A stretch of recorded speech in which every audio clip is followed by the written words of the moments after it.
From County Stadium in Milwaukee, two young teams on the rise. The Atlanta Falcons meet the Green Bay Packers. And welcome to Miami North. It is 76 degrees in Milwaukee, Wisconsin today. A great day for football, but more like summer weather. Hello, everybody. I'm Tim Ryan, and what an afternoon it is here on this first day of October. Two young teams with 1-2 records, and one in particular, the Green Bay Packers, that has really been a very entertaining team through the first 3 games of the season, both with high hopes for the rest of the year. Joining me on the commentary, former Pro Bowler and Super Bowler from the 49ers, Randy Cross.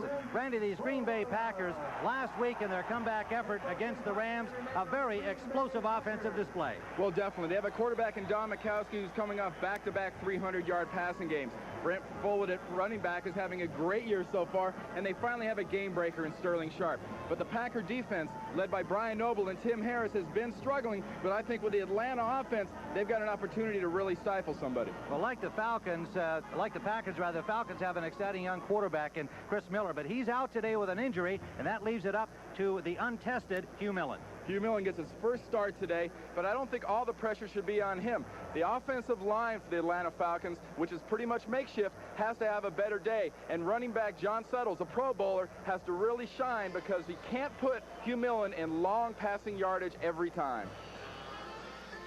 Well, the Falcons will find out early about Hugh Millen because he'll have the ball first. Chris Jackie will kick it off for the Green Bay Packers.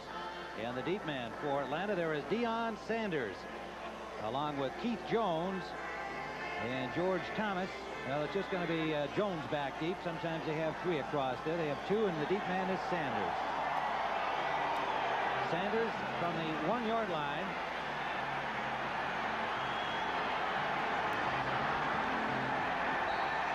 Out to the 20. Met there by Scott Stephen, the linebacker, number 54. So Hugh Millen making his first NFL start. He cleaned up last week after Miller went out against Indianapolis and was 3 for 7. His offensive line has been through some problems with holdouts and injuries. Stan Clayton replacing Tommy Robinson at left guard. Dukes, Fralick, Houston Huber, and Brad Beckman for the injured Ron Heller. And Heller will be in Atlanta. Langan settles with Collins, Michael Haynes, the wide receiver. Stacey Bailey is their third down wide receiver. Settle on first down and met in the backfield by 4 Packers, led by Mark Murphy, the strong safety. A loss on the play. Defensively for the Packers, Brown, Nelson, and Patterson in their base 3-4 defense. Linebacking core, Anderson, Brian Noble, Johnny Holland, and Harris. You heard Randy Cross talk about the importance of Noble and Harris to that defense. Jakes, Brown on the corner, Stills and Murphy the safeties. You'll see Mark Lee, Tiger Green, and Ron Pitts all involved in the nickel packages defensively for Green Bay. Second down and about 14. First pass from Millen. His receiver slipped down on him. Gene Lang out of the backfield, number 33. So it'll bring up third down. Now Hugh Millen, his career marks, he's only thrown 39 passes as an NFLer, Randy, and we mentioned 3 of 7 last week, including a critical interception late in the game that might have given Atlanta victory over the Colts. Well, I think what we've seen, Marion Campbell here has been forced to go with an inexperienced quarterback. Green Bay is going to play 8 people up close, try to stop the run, and make Hugh Millen pass. Lee and Green are in the secondary for Green Bay. Good time for Millen, has his man. That is Jones out of the backfield. And depending on the spot, looks like he may wind up with a first down. A little pushing and shoving at the end of the play. Keith Jones, the rookie from Illinois. Ken Stills involved in the extracurricular stuff, and Ken Stills has been known to get a little fired up before. Jones is out on the left side in the slot, but what you're going to see here is some good pass protection by the Atlanta Falcon line, and a nice safe pass by Hugh Millen, who relies on Keith Jones's athletic ability, who fights and twists and turns and just dives in. In this situation, it's up to the referee to decide where exactly Keith Jones landed there, and it was a great effort by Keith Jones. So it is a first down Atlanta, just over the 30-yard line. Falcons to our left in white, the Green Bay Packers to our right in green, just underway at County Stadium in Milwaukee. Good catch over there as the receiver slipped down. Sean Collins lost his balance, regained it, and stretched out to make the grab. Nearly a 10-yard pickup for the rookie from Northern Arizona. You mentioned time and time again, people slip, it ruins the timing. Doesn't matter. Collins slips. He's got the size. Look at the length of those arms. He reaches out. Very nice catch. That's a good job. The concentration by the receiver there is what really important. That's what puts a wide receiver that's normal besides a great one. Second and a yard, and they pick it up with Gene Lang. Another Falcons first down, running out the left side behind Clayton and Ken. So first down, Atlanta. Lang carries for the first down. This kind of a drive for the Atlanta Falcons has come in handy because Hugh Campbell knows he's got to, Marion Campbell knows he's got to control the ground game. He's got to get that clock working in his favor, and giving a guy like Hugh Millen this kind of protection is going to make a big difference. Well, Millen is a guy who seems to be confident and grateful for the opportunity, and he's off to a good start, but it's early in, and that one nearly picked off. Brian Noble got a hand on it, intended for Collins, the rookie who had just made the fine diving catch moments ago. Second and 10. Ball resting on the 42. Hugh Millen, second-year man out of Washington, signed as a free agent last year after he was cut by the Rams. And he forces this pass in. You see that the two Falcon guys almost run into each other. There's 1, 2, 3 Packers. Bam! Almost ran into a collision there. Noble, great try at a catch, but there were 4 Packers in that area and only 1 receiver for Atlanta. Hugh Millen stands 6'5", and that is obviously an advantage in seeing downfield. And this time he hits his man Beckman, the tight end, number 83. Beckman, we mentioned getting the start for the injured Ron Heller. Heller is in the lineup. An ankle injury suffered last week against Indianapolis. They thought he might be out 3 or 4 weeks, but he is expected to see some action. Beckman, meanwhile, a Plan B free agent, picked up from the New York Giants out of Nebraska, Omaha. There's Ron Heller, number 80, and you know he'll be standing over the coaching staff, hoping to get himself in there. Michael Haynes, Sean Collins, and Stacy Bailey in a 3 wide receiver set now for Atlanta on third down.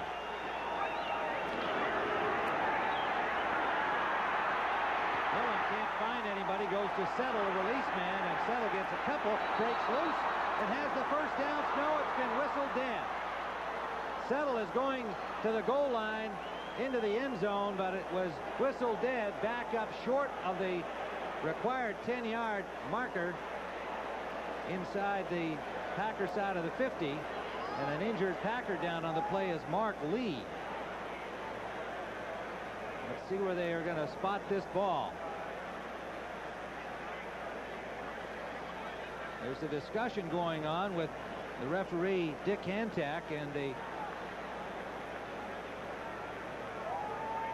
well, they're going to call it a 9-yard gain and a first down, evidently. Hugh Millen shows a lot of poise here. He stands in against the pass rush. The pocket is starting to collapse around him. They're doing a good job at him. They just come in and get him at the end. But John Settle is a fighter, a twister. Look how strong he is. It's hard to really pick out a time there, though, where he was definitely stopped in the grasp and control of the defense. He's twisting. Is he stopped?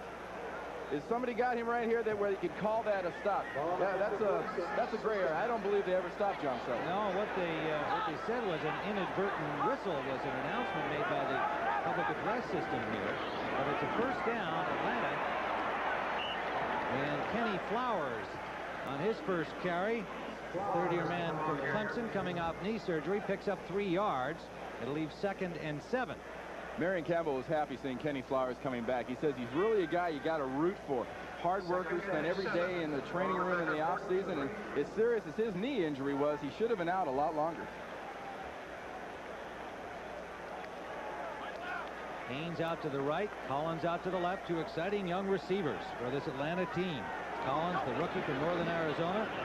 Haynes, teammate at Northern Arizona in his 2nd year, and that's Haynes with a first down catch inside the 35-yard line to the 33. It is Van Jakes on the coverage, number 24.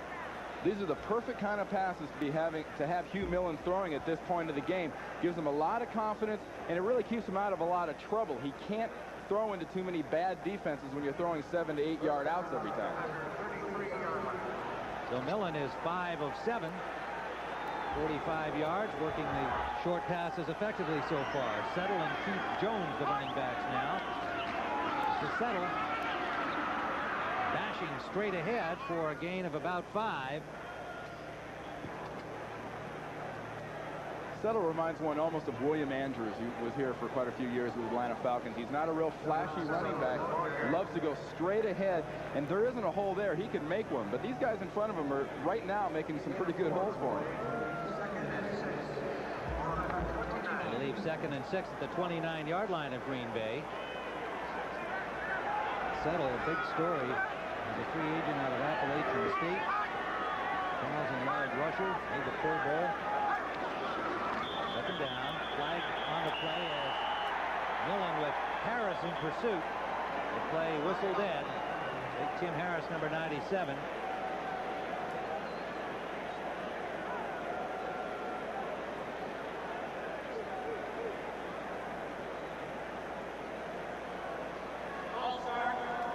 Number 79, 5-yard penalty, still 2nd down.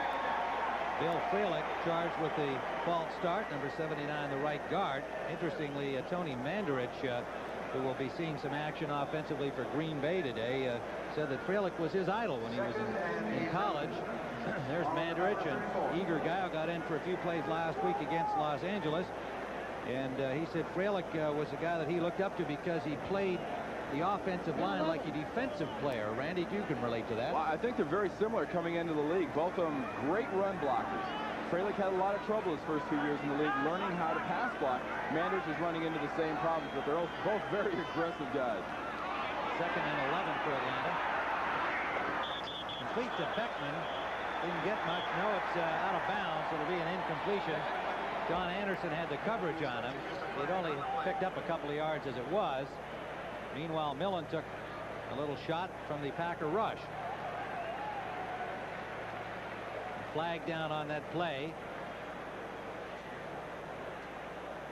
An incompletion with Beckman out of bounds, but a flag down on the far side of the field.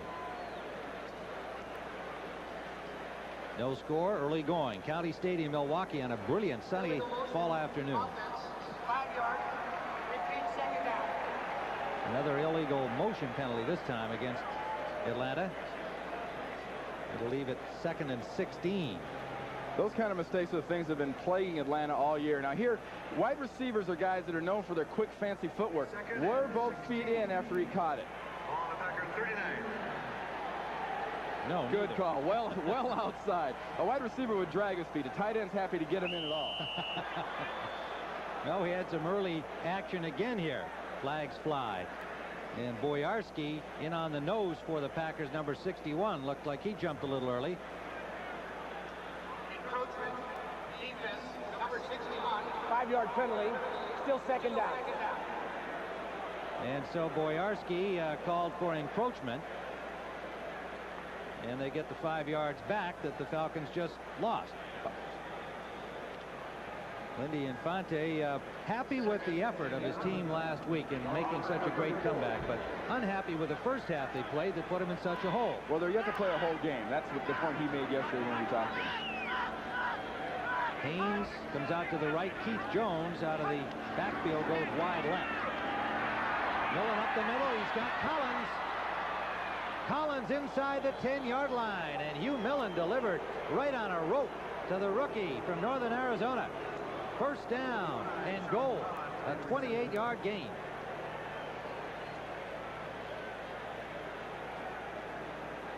At Collins' size, you put him in a slot like this.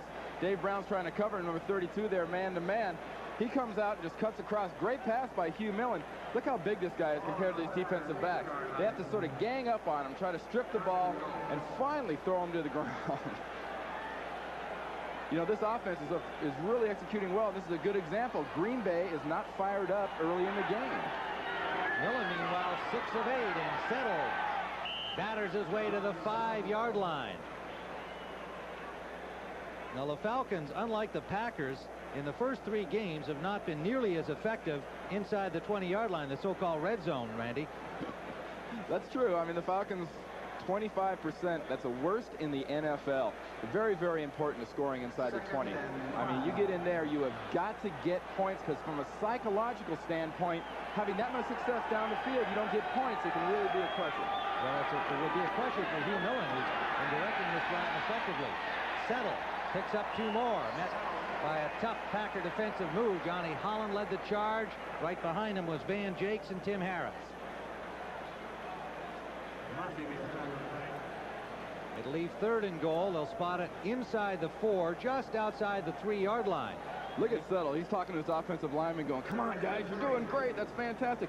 Here's a great running back to have in this type of a situation. You don't have to worry about John Settle making quick little fancy moves and trying to find a hole. If there isn't something there for him, the heck with it. He's going to make a hole. Settle, a 215-pounder at just 5'9". Millen gets time. Touchdown to Beckman.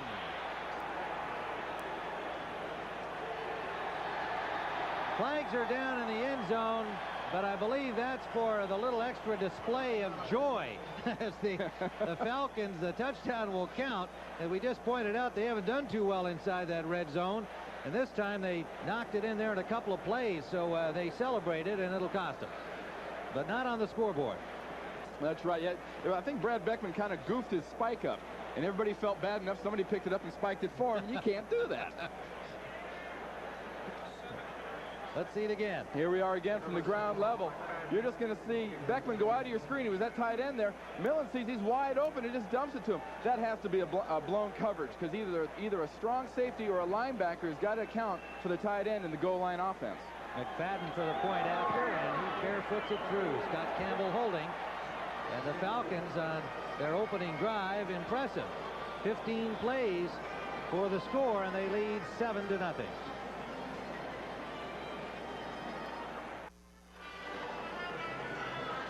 You're looking there at Chris Miller. You had a chance to talk to him before the game, Randy. He wanted to play today. He really did. You know, everybody, when he got hurt last weekend, they said, oh, he'll be out 3 to 6 weeks. They don't know if it's cracked ribs or whatnot. He is throwing the ball. See him grab it there and rub it. That hurts. He bruised the rib up high. But he could play today. It's a great decision, I believe, on the case of Marion Campbell. It's a bit of a gamble, but you don't want to lose this guy at this point of the season for 6 weeks. He is the key to your offense. It's very smart. It is a gamble, but I think it's a smart gamble. Well, look at this opening drive by Hugh Millen. 80 yards, 15 plays, using up 7:25 on the clock. All 3 of those figures are impressive and important for the Atlanta Falcons. And most important, they got it into the end zone. 3-yard touchdown to Beckman. Brent Fullwood for the Packers. Good return to the 27-yard line, and they'll have the ball for the first time. For an NFL update, let's go to Brent Musburger in New York.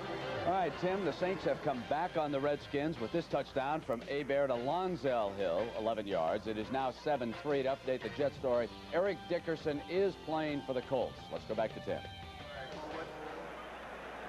All right, Brent, thank you very much. And I'm sure it's hard for you to believe the weather we've got here. I understand the weather's nice in New York today, but for October 1st in Milwaukee, with the trees starting to turn lovely shades of russet, we have got temperatures in the high 70s here today. Packers' first offensive possession. Fullwood to about the 32-yard line. And that'll be a gain of close to 5 yards for Fullwood. Their #1 pick in 1987. And their offensive front, Rutgers, Moran, Blair Bush, Ron Hallstrom, Alan Weingrad, Ed West, playing with a sore knee, injured in practice, has missed a couple of days this week. Woodside and Fullwood, the running backs. Kemp and Sharp at wide receiver. Bland and Query are the men they use in their 3 and 4 wide receiver sets. Ball resting on the 33. 2nd and 5, Packers.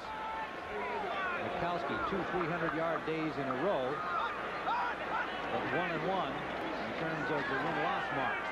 A win over New Orleans and a comeback, a loss to the Rams, and a near victory. Fullwood again, stopped by Andre Bruce. It'll leave 3rd and a long yard. Defensively for Atlanta, Gann, Casillas, and Ben Thomas, and they'll bring in Marcus Cotton on passing downs.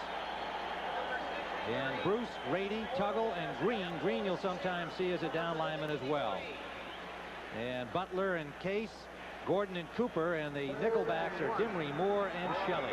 And Tony Mandarich makes his first appearance of the afternoon earlier than last week, his debut against the Rams. Loose ball. Makowski diving to try and recover it. Let's wait and see. Problem with the exchange from Bush. And the Packers have maintained possession. Might have been Bush who came up with it, if not Makowski. Well, Randy, your speculation as an expert in that category, what might have happened there between these guys? They've been playing together long enough. Well, it's generally the case, it's a quarterback's fault. Of course. What's the center going to say? Center's here in the middle of the screen. I think Blair Bush might have gotten away a little fast, and Don Makowski just didn't follow his tail as he went away. The big thing here is, does he get the first down? Well, they're measuring now, and they have it. So sometimes he has snapped the ball up properly, but he's starting to make his drive block real quick, and the quarterback isn't with him. Is that what you're saying? Well, you get in short yardage and goal line situations, everybody's more aggressive. Even the center is in a lower, quicker stance, and he tends to get away from the quarterback a lot faster than normal, and it's something the quarterback generally has to compensate for. And if he's not always concentrating on that little thing, and God knows that's the last thing the quarterback really needs to worry about, is the center going away from him with the coverages and everything else, but it's just sometimes slips the quarterback's mind. Well, for the Packers, they maintained possession and got the first down. Complete to Kemp. A pickup of about 7 on the play. Perry Kemp, number 81. Bobby Butler made the tackle, number 23. Well, looking at some other scores, New Orleans on top of Washington 7-3 in the first. And this looks like a hockey score here. Houston 2-zip over Miami. And Detroit in another hockey game or baseball game. Up a field goal on Pittsburgh. Second down, a long 3.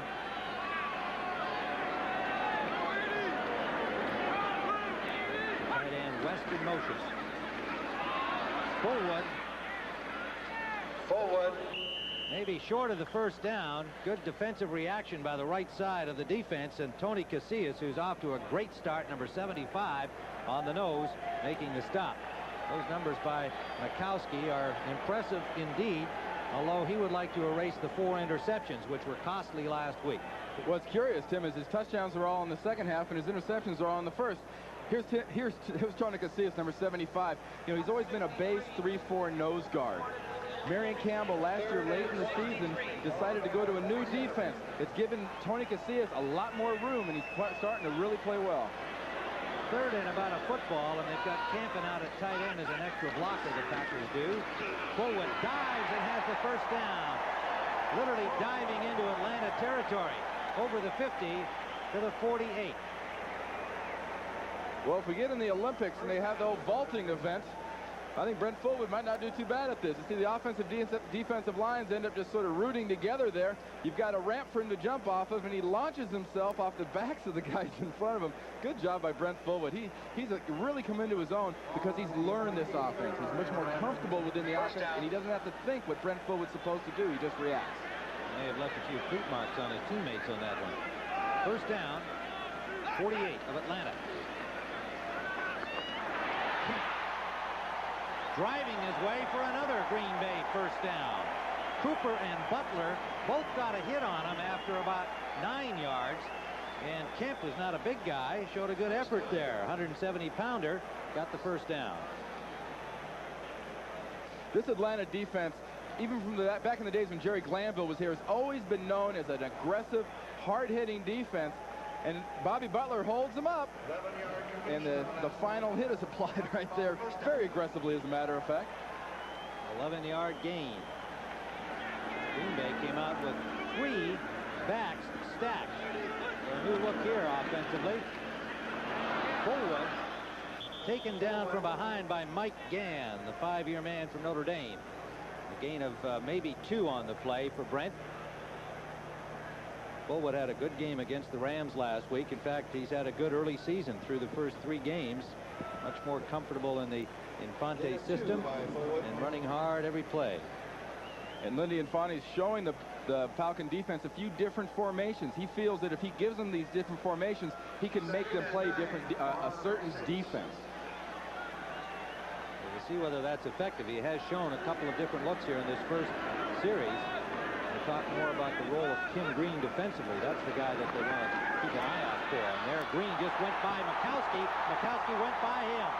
Slides in for the Packer first down at the 25-yard line.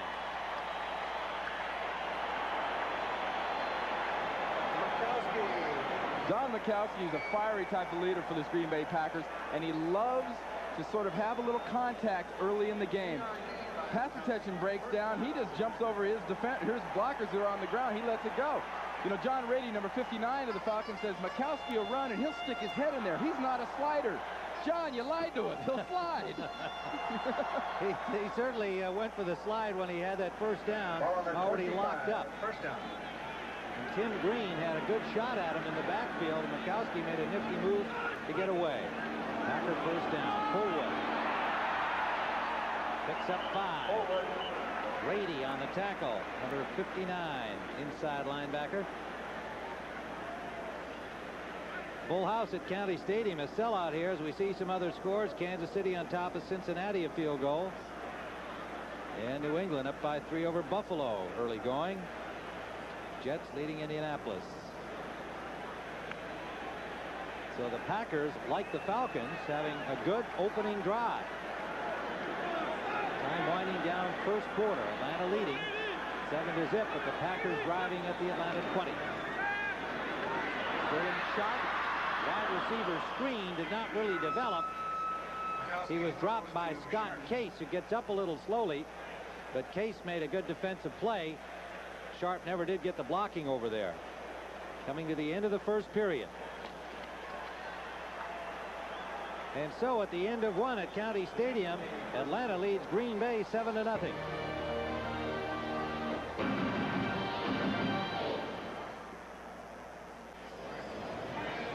What we're going to see here is almost a screen pass, but no lineman to get out. Keith Woodside, number 33, after the ball is snapped, is going to come out and try to kick out on the cornerback. As Mikowski throws the pass out here, he's trying to get to that cornerback so that the wide receiver can go back upfield. The timing wasn't quite right. That didn't click. If it had, he could have broke a long ways upfield. Looked like Woodside, as you described that replay, was starting to pick up a pass rusher before he came outside. So that the timing and the execution on that one didn't work, but the Packers still have a 3rd and 3 inside the 20 at the 18 of Atlanta. This is the opening offensive series for Green Bay. Tim Ryan and Randy Cross as we begin the second quarter.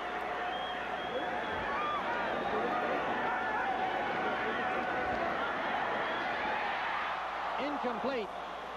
Ball touched the ground there as Cooper tried to take it downfield. It was intended for Jeff Query, the rookie from Millikan University in Illinois. Now, I know some of you folks down in Decatur who saw the game last week said, hey, he said that college of ours is in Wisconsin. Well, it's not. It is in Decatur, Illinois. About 1,600 students there. Jeff Query coming out of a Division III school to make it into the NFL. And he is an exciting young rookie, but they didn't connect that time. And so it'll be a field goal try by Chris Jackie from the 25, a 35-yard attempt. And he's got it. So the Packers are on the scoreboard. Chris Jackie from 35 yards away makes it Atlanta 7, the Packers 3.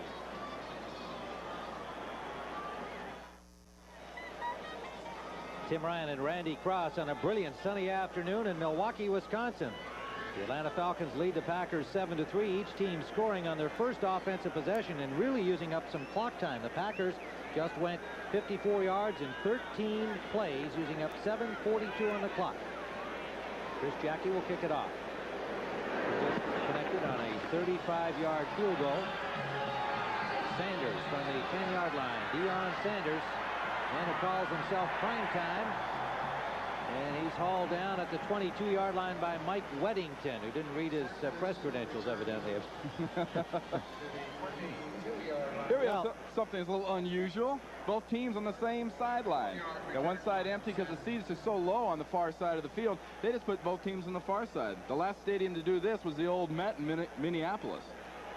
Here at County Stadium, they can look down and see each other on the same side instead of opposite sides. That's an obstruction problem for some of the fans if they have them on opposite sides. Well, you can see second quarter, the Packers have scored 14 points through the first 3 games. They're hot in the third quarter. They don't want to repeat those kind of numbers. And first down, in and out of the hands of Collins. Millen right on the money, but the rookie was running without the ball. One important thing to keep in mind, that last graphic we saw, the Packers have given up 58 points so far in 3 games. That's the highest total in the NFL. This is by far their worst quarter in a football game. Sorry. Here Collins is coming across. He knows he's wide open. He was running upfield. See his head turn like that? The ball had just contacted his hands. He turned his head to look where the DB was. Receiver has to look the ball into his body before he can run with it. Hugh Millen in his first NFL start, 7 of 10 now, but that certainly was a clean drop. And he has hauled down a one-armed sack by Tim Harris. And he works that end zone group of fans down there after he makes it. Get him a pair of pom-poms. He's ready to get this crowd fired up. Tim's a multifaceted pass rusher. He can beat you with strength, and he can also beat you with moves. He's way out to the right on the edge of the screen going against Mike Ken here. Mike Ken doesn't get him quite soon enough. He gets the edge on Ken. You can't do that to a great pass rusher. He'll get through that far shoulder and get your quarterback every time.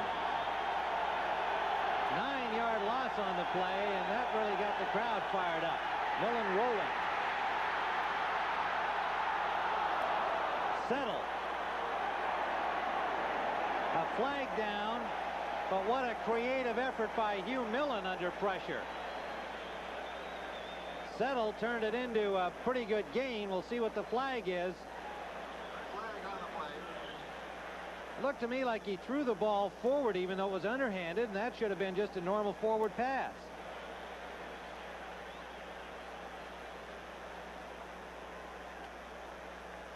I don't think he was anywhere near the line of scrimmage, so it appeared to be. There's no foul on the play. The pass was behind the line of scrimmage, forward, which is legal. 4th down. Well, thank you, Mr. Hantek. I think that's just the way we had it. This is a great imaginative play by Millen. He knows he's going to be tackled. He knows he's going to be sacked. He just flips it ahead to Settle. Legally, that is a forward pass. It looks like the old shuttle pass. We just sort of flip it underhand to the running back and just get it out there to him. But great imagination. Unfortunately, pass protection was very poor, and it forced him into that situation. Still leaves a 4th down for the Falcons. And Scott Fulhag will kick it. Just got it away. What a rush by the Packers. They had 4 guys in on it. It'll roll dead at the 40-yard line of Green Bay. A 36-yard punt. So the Pack with good field position when we return early in the second quarter. For those of you in Atlanta that are Falcon fans that thought that might have been roughing the kicker, we'll see the rest of this punt here where he does go to the ground, but Tiger Green, number 23, you can just barely see his arms come through the left-hand side of the screen. He ticks the ball. Just get a little piece of it. That's all you have to do. Then you can do whatever you want to the kicker. Now wound up a 36-yarder. First down, Packers at their 40. Deep drop by Mikowski. Forward out of the backfield. Driven out by Case, but a Packer first down inside the 50-yard line. And let's go to Brent Musburger in New York. Tim, especially for Viking fans in the Twin Cities, Wade Wilson done for the day. Broken bone on his left hand. So Tommy Gunn fires that one to Anthony Carter, and the Vikes lead Tampa Bay 7-0. Now let's go back to Tim. 7-yard line. First down. Thank you, Brent. Well, I guess there was a bit of a controversy brewing as to Wilson and Kramer in Minnesota, and now that is resolved, as it often is, by injury, at least for the time being. Fullwood to the 45-yard line. Gain of about 2. Randy Fullwood had a head of steam on that pass. When he gets going, he is really starting to look like an awesome back. That's right. Scott Case, number 25 for the Atlanta Falcons, he did lead the league last year in interceptions. He had a great year. But I think most defensive backs will be the first one to tell you they don't like to see two things. They don't like to see an offensive lineman with a full head of steam, and they don't like to see a running back with nobody out in front of him. I mean, it's one-on-one. Is he going to go to my right? Is he going to go to my left? They got to be a little bit hesitant. And Heck Fullwood ran right down through the middle of that black stripe on Scott Case's helmet and put him on his backside. Packers with a 2nd and 9 at the 45-yard line of Atlanta, trailing 7-3. Pumps once and now going deep. Incomplete. Sharp, the intended receiver, and unhappy with the coverage from Scott Case on the play, but his complaints falling on deaf ears, as they usually do.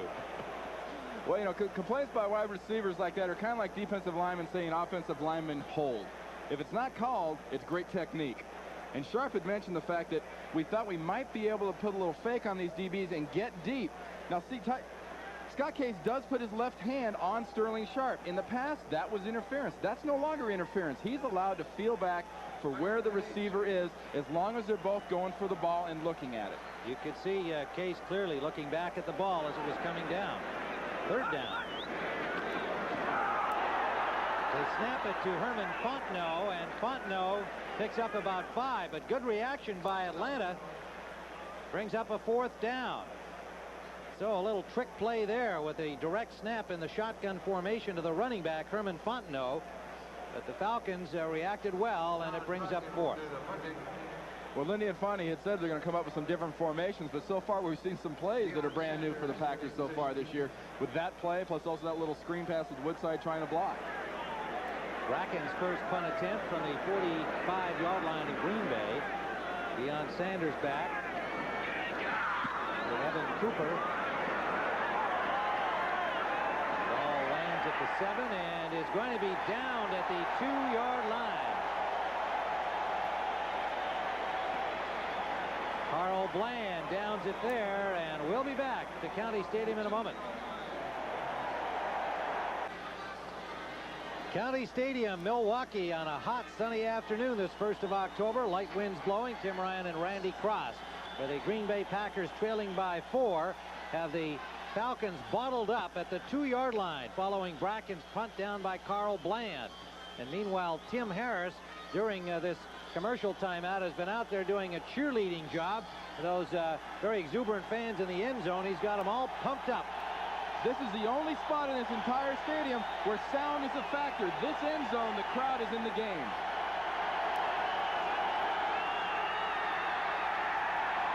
Settle for 3 to the 5-yard line.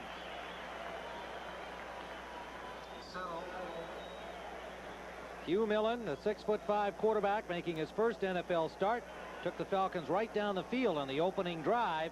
80 yards, 15 plays, a 3-yard pass to tight end Brad Beckman. You know, this type of the field, this part of the field, your goal is to get a first down. You don't want to drive it 90 yards. That's not where you go in here. You want to get a first down to give your runner, your punter, some room to punt. They have 2nd down and 7. Jones, Keith Jones, the Illinois rookie, out to the 10-yard line. They'll need a couple of more for a first down.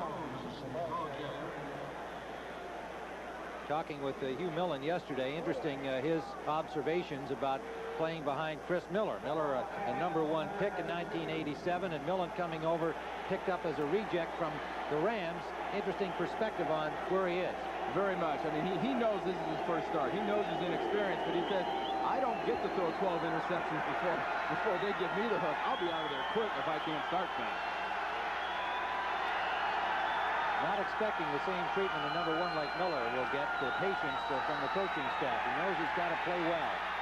And he hits Beckman, the tight end, out to the 25-yard line, a first down. So far, Millen has been very much on target. 8 of 11 now. The biggest knock so far is on Brad Beckman, like we said, has been his speed. But when you're getting this wide open and you're being hit right in the chest with a football, just a crossing pad, you see him coming across your screen. Hugh Millen does a great job, takes a shot in the face for it. But we'll see the hit right here on Millen. Robert Brown comes in right under the chin. Quarterbacks are used to that, though. That's why they make more money than everybody else. Well, and he's quite a target at 6'5", too. Easy to get under his chin. Good time. Beckman wide open. Another Falcon first down. And they have found something over there, Randy. 2 plays in a row. Ken Stills made the tackle. But Beckman opening up and a first down at the 47-yard line of Atlanta. The Falcons are using Beckman much like the Rams last week used Pete Holohan. They like to kind of delay him and then drag him across the middle underneath the linebackers. There's a hole there in the zone right underneath the linebackers, between the linebackers and the defensive line, and they're taking full advantage of it right now. Correcting the stats for Millen. He's now 10 of 13. 122 yards. 2 catches by Beckman in a row. This time they sack him. Well, right here, you don't know whether to give the sack to the offensive guard or the center. Somebody must have stepped on him because he fell like he was shot. Let's have a better look at that. We get a look right after the snap. It looks like it might have been either Freilich or the center, Jamie Duke, stepping back and got a little piece of Millen. Well, it turns into a 4-yard loss. Ready, Anderson, stand, his eyes open. Collins in motion behind the ball.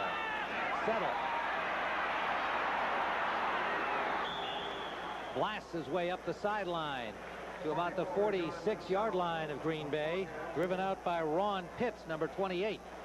Pitts and Mark Lee both coming off knee injuries, seeing more time today in that Green Bay secondary. Buffalo leading New England 7-3 in the second quarter. You saw Minnesota in front. Jets ahead of Indianapolis. 3rd and 4. Ron Pitts has moved into the left corner spot on 3rd down here. Loose ball again. Millen just dives on it. All the way back at the 41-yard line. Well, after a few problems, Tim, I think it bears mentioning the fact that Marion Campbell has an inexperienced center in there as Jamie Dukes, number 64. There's got to be a problem here between the center and the quarterback. The ball drops straight down out of his hands. It's kicked by Dukes, number 64, and it goes straight backwards. You know, Wayne Radloff was a holdout for a long time until last week. His 2-week exemption is up after this week, but Dukes has really come a long ways, and this has been a real surprise so far for me. We haven't seen any of this in the films. He's had no problems up to now. Well, a costly error there, forcing an Atlanta punt. Scott Fulhage standing at his 28-yard line. Query is the deep punt returner. Good kick by Fulhage. Out of bounds at the 5-yard line. Looks like they'll mark it. No, it'll be at the 7, but a fine punt. We'll be back. This NFL Team Summary is sponsored by City Corp, because Americans want to succeed, not just survive. County Stadium, Milwaukee. A quick look at how things have transpired to this point. In the first quarter, each team had just 1 possession, and they both scored. Atlanta with a touchdown, the Packers with a field goal, and that has accounted for all of the scoring to date. And Hugh Millen, making his first start for Atlanta until those last 2 plays, Randy, was really doing well. A problem with Jamie Dukes, the center. As a former center, you hate to see that, because you know on those 2 plays, the first one he stepped on the quarterback, the next one the snap isn't good. He's sitting there. See, he's sitting up sitting on the bench right now saying, please don't let that be on tape. I hope if my wife's taping this game, I don't want to see that. Well, now how much of that has to do with it? They probably only had a week of practice after Chris Miller went down a week ago. Well, actually, Hugh Millen's had more practice time with backup center Guy Bingham than he has with Jamie Dukes. It's a feel thing, no pun intended, but it's really a thing of repetition. You've got to get used to that snap. Well, 2 critical miscues there in the last series. It's Packer ball after a 51-yard punt by Scott Fulhage, starting the Packers from their own 7. Fullwood picks up about 2 yards. And for another NFL update, let's go to Brent Musburger in New York. Tim, New Orleans now leading Washington 14-3. This was the pass play that set it up. Hebert to Lonzel Hill, who earlier scored. This one's 37 yards. Dalton Hilliard inside the 10 got the touchdown. Let's go back to Tim. All right, Brent. Well, the New Orleans Saints, too good a team. Their personnel is just too good for them to stay down very long. And even though they've staggered at the start, I think they're a team still very much a serious contender this year. Second down and 8. That's Fullwood, and good coverage over there by Andre Bruce. Taking that back out of the backfield and holding him to virtually no gain, maybe a loss of a yard. The snow's a long way from here. I'll guarantee you that. This is amazing, isn't it? This is great. I'll come back to Milwaukee every week if it's going to be this beautiful. After growing up in California, this reminds me of home. We got a very pleasant breeze blowing, and fairly stiff, we might add, as you can see from the flag. They said about 15 to 20 miles an hour out there, and it's in the face of the Packers now. How much effect it is, quarterbacks tell you that it does tend to swirl in County Stadium. Mikowski will work from the shotgun on 3rd down and 10. 4 wide receivers across. Almost picked off. Tim Gordon, number 41. The ball was deflected en route, and it was then a wounded duck. And Gordon nearly had himself an intercept inside the 20. So Green Bay will have to punt. And that, Tim, is the perfect kind of pass with that wind you were talking about affects. A ball that's being thrown hard and zip with that nose down and really moving fast. The wind's got to be blowing real hard to affect it. You get that ball with the nose up, the wind can move it like an old Hoyt Wilhelm knuckleball. It looked like that indeed. And so Green Bay having to start from their 7, unable to do anything with it. Bracken will punt. Sanders waiting for it at the Green Bay 45. Potentially dangerous situation. The electrifying rookie Deion Sanders, and the ball hung up in the wind. Fair caught at the 40-yard line by Sanders. And so Atlanta will start in Green Bay territory when we return.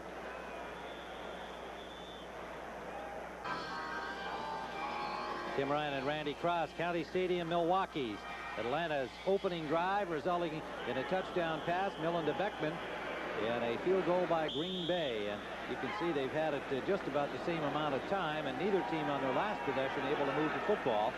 But with a 33-yard punt into the wind from Bracken, Atlanta first down at the Packer 40. Gene Lang works his way out the right side for about 3 yards. Maybe 4 on the play. Lang, the ball carrier. Well, we mentioned at the top of the show that Atlanta Falcons wanted to run the ball well. They wanted their line to play well. They want to hold on to the ball. They do have the lead in time of possession. They have to lengthen that thing out a little bit. It's not so important for them to score 50 points today. If they have the ball significantly longer than the Packers, they will win this game. 2nd and 6, Falcons. Millen got the ball off as he was hit by Harris. Harris wants the sack, and they're going to give it to him. 3rd sack by the Green Bay Packers. Well, the rule is you must be in the grasp and under the control of the defensive lineman, and Millen was definitely both. Harris is standing in the middle of the screen. He's coming from your right, just running, standing right now over the center. He puts an arm over on Jamie Dukes. Dukes hardly even touches him. He's all over Millen. That's a very safe call. To let the guy go any further than that would be a little dangerous for a quarterback. Well, Harris has got all of these Packer sacks. Millen. Collins, first down to the 15-yard line. You got to like that about Hugh Millen. Coming off the sack, delivers right up the middle on the next play, turning negative yardage into positive, a 28-yard gain, and they're at the Packer 15. I think it also, Collins is in the slot right here, and it also shows a lot of confidence that Marion Campbell and Rod Dowhauer, their offensive coordinator, have in Hugh Millen and his ability to run this offense. He does a clean break here and a good pass. He drops it right over in between the zones into the hole. 3rd catch for Collins, 63 yards. Settled, not much, close to the 15-yard line. Just about a yard maybe over the line of scrimmage. Holland and Noble, the inside linebackers, make the tackle. Well, on this lovely sunny afternoon, summer weather on the 1st of October, County Stadium, Milwaukee. In the second quarter, 4:06 to go until halftime. Atlanta leads 7-3, and the Falcons with a 2nd and 10 at the 15-yard line of Green Bay. Kenny Flowers in the backfield now. Flowers ran into traffic and it dropped by Noble. Got maybe a yard. That'll leave 3rd and 9. For another NFL update, let's go to Brent Musburger in New York. Well, Tim, for Viking fans in the Twin Cities, this tremendous punt return here by Leo Lewis set up a Viking field goal. 65-yard return. The storyline here, Rich Karlis. His first field goal for the Vikings. He was picked up this week, 20 yards out, and now it's 10-0. Let's go back to Tim. All right, Brent. Green Bay fans interested in that score involving the Vikings in Tampa Bay. Injuries to Chicago, and now the problems with the Viking quarterbacking. Who knows? Green Bay could be a factor. Flags are down. Flag on the play. Pass complete. Out the left side on the play to Michael Haynes. And let's see where the infraction is. The second-year man from Northern Arizona.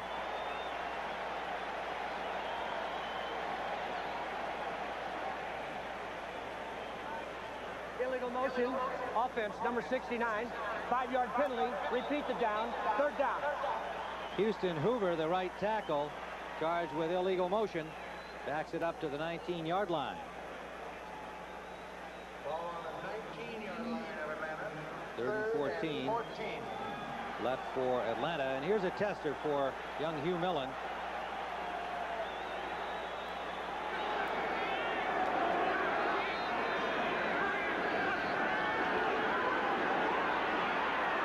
Complete. Collins. First down, Atlanta. At the 3-yard line of Green Bay. Stills and Anderson on the tackle. And Hugh Millen delivered the goods. Millen and Collins are playing together like they've been together since training camp, every day throwing all the passes. Collins here was in the slot, and it's almost like the last pattern he caught. He just drops right in between the zone right there. John Anderson comes back to hit him, and Ken Stills finishes him off. But a great pinpoint pass, that time by Hugh Millen. Sean Collins, his 4th catch now. Big guy, 6'2", 207-pounder. Doesn't mind going in the middle. Says he played some tight end in college. Falcons take a timeout. Collins comfortable running those inside routes. 2:20 on the clock. We'll be back. Atlanta on top.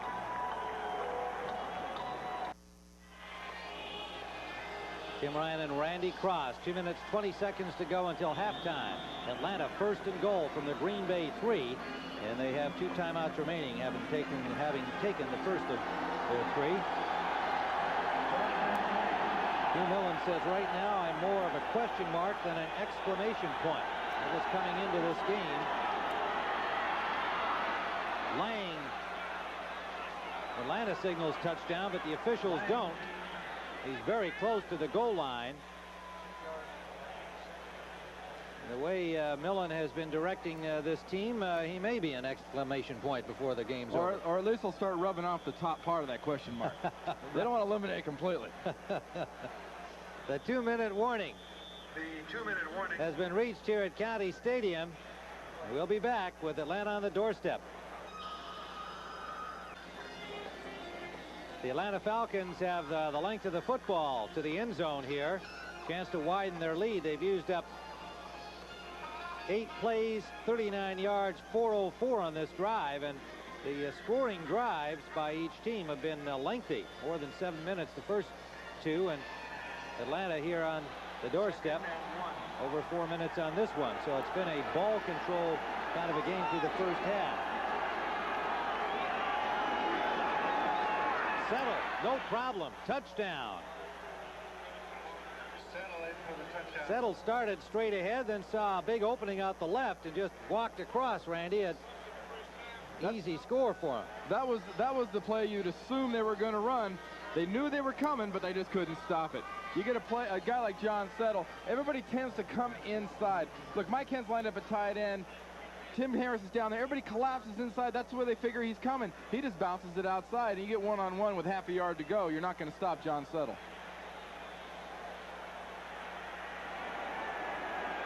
McFadden for the point after. Got Campbell holding, and he's got it. Kick is good. So with 1:57 to play in the half, Atlanta 14, Green Bay 3.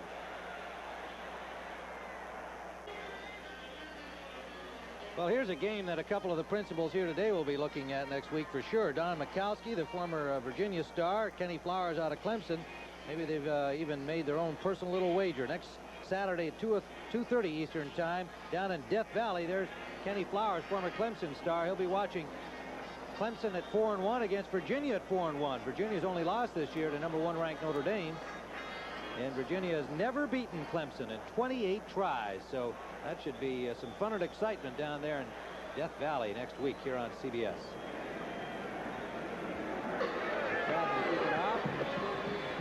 14-3, Atlanta lead. In the end zone, Workman will not bring it out. And you might be tempted to say, as I was and I will, the Packers have the Falcons right where they want them because they're down here 14-3, and they have been a great second half team. Unfortunately, they only got one victory out of those 3 games, so I'm sure Coach Infante would rather see them get something here in a hurry. This might not be a big enough deficit for the Packers. Maybe an interception for a touchdown, they'd feel a lot better. I think it's very important for Don Mikowski to run a 2-minute offense type of a drill here and just get down the field and get at least a field goal. Because they came into this game saying we've got to have some early momentum in the first half. So far, they haven't had it. They've only had the ball 3 times so far this half. This is only their 4th possession. First down from their 20.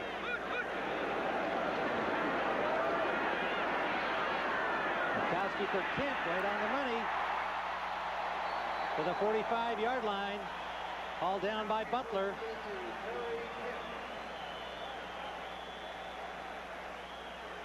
Timeout called by Green Bay. A 25-yard gain. Kemp could not get out of bounds, and so they take the timeout.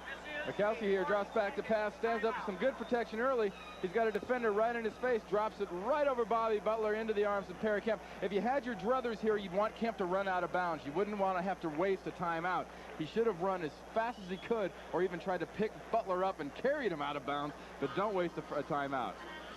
Mikowski talking to Infante here, and I think the most interesting thing that came out this past week as we see his stats here on first down. He's been strong in that department. But is the fact that Infante told him, look, the coaches are not always going to call the best player the right play. It's not up to you in that circumstance to try to force it in there, which Infante and Mikowski agrees have caused some interceptions. He was real quick to agree. He says, what I've done is if I haven't always agreed, I'll try to just put it into the spot where I figure the receiver should be. Unfortunately, most of the time so far, the defensive back's been in that position to pick off his pass. The middle this time, intended for Sharp, but very tight coverage by Tim Gordon, number 41. Good job to break it up. Gordon, the third-year man from Tulsa, free agent, 1987, and another of those success stories on the Falcons, like Jesse Tuggle, the linebacker, and of course John Settle, true free agents out of college, no pro experience, made this team, and now 3 starters and good ones.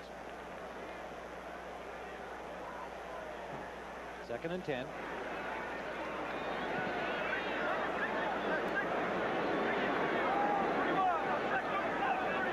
Mikowski directing traffic.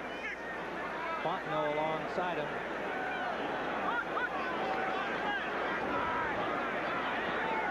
Fontenot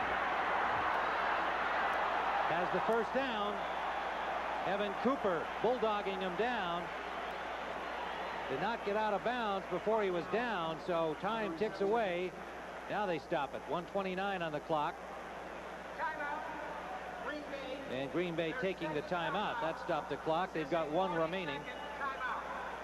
The 42nd timeout. Just about enough time for us to remind you that Brent Nerd will be along momentarily with all the scores, highlights, and latest information from around the NFL today in this very exciting and entertaining early season. Pat O'Brien will also bring you up to date on some of the offbeat stories you may have missed on the NFL this week. And that's the NFL video log. I guarantee you some amusement when Mr. O'Brien is involved. One of the impressive things about Don Mikowski so far early this season is that when he gets in these pressure situations like this in a 2-minute drill, or he gets far behind, he's very, very patient. He's willing to place the ball a 10-yard pass, a little crossing pattern like that to a running back. He doesn't get greedy and go for everything all at once. Packers at the 43-yard line of Atlanta. 1:29 to play first half.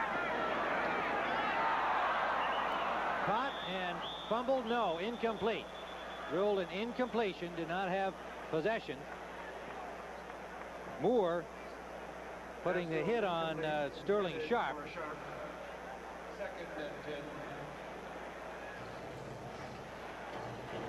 Looked for a second like Sharp might have had this ball, but he didn't really have control of it. Comes back across the middle. The ball's coming in here. You got to have possession with both hands and 2 feet on the ground.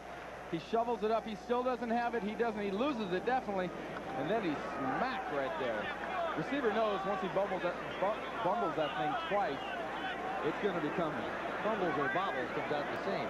For sure. A bumblebee? Was that Second and 10. Up the middle, incomplete. Intended for Bland, and a good effort by Scott Case to slap it away, number 25. Bland, the intended receiver. Third down now for Green Bay. 1:21 on the clock. Cleveland on top of Denver 7-3. Look at this, Kansas City up by 10 on Cincinnati. And Houston 12-0 over Miami. Detroit a field goal up on Pittsburgh still, and Minnesota still 10-0 over Tampa. Green Bay needs at least 12 yards in this situation to get anywhere near the range of Chris Jackie for a field goal here. Jackie's had only one field goal in regular season play. An attempt. Good effort by Mikowski, and is it picked up? Intercepted by Atlanta down at the 27-yard line. Mikowski did well to stay away from the pass rushers, but wound up just chucking the ball up. And Atlanta is in possession.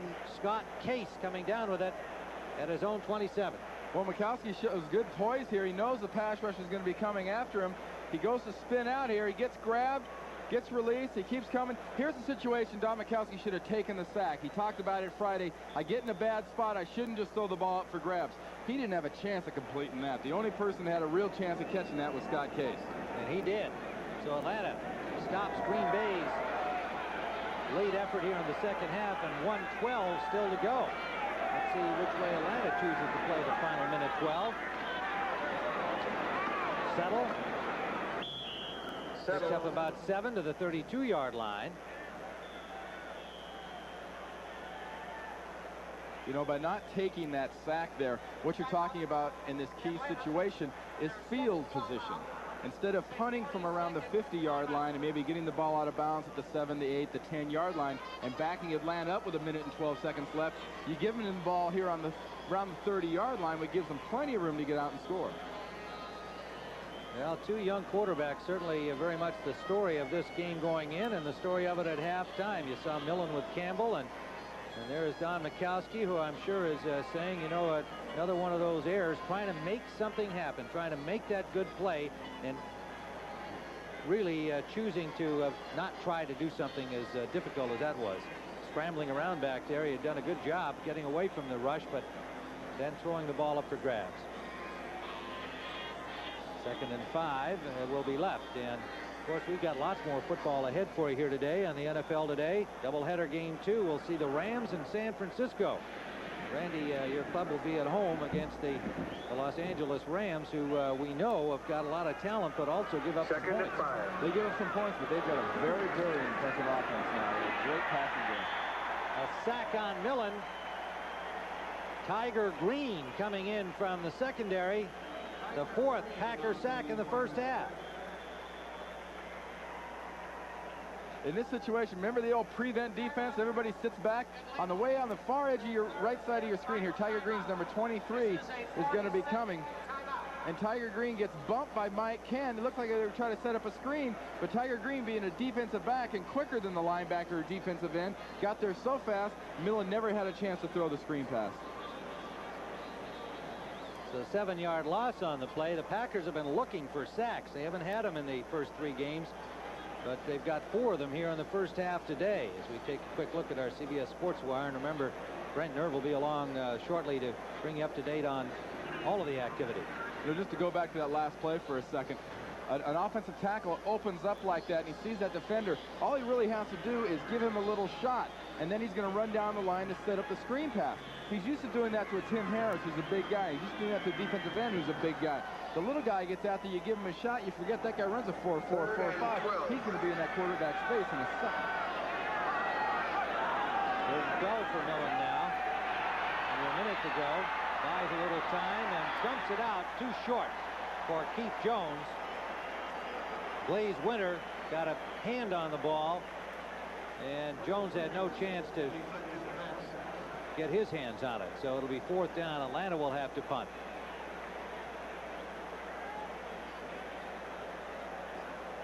Packers will wind up with reasonable field position here for one more go at it.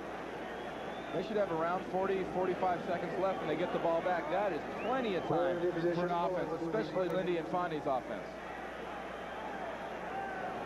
Scott Fulhaig standing at his 10, and the deep man is Query.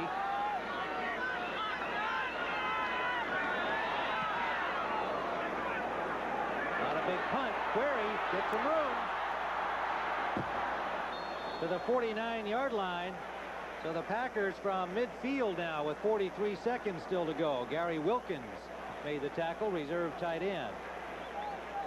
Well, now, what do we see here from Mikowski and company, Randy? I think much the same we saw on the last drive. They've got to be kind of patient. They've got enough time for probably 5 or 6 plays. They need to get down to at least the 30-yard line of the Atlanta Falcons and set Chris Jackie up for a field goal. 43 seconds on the clock. There's Don Mikowski, and I'm sure glad that he's got another opportunity here. He may have felt that it wasn't forthcoming after the interception. One timeout remaining for Green Bay.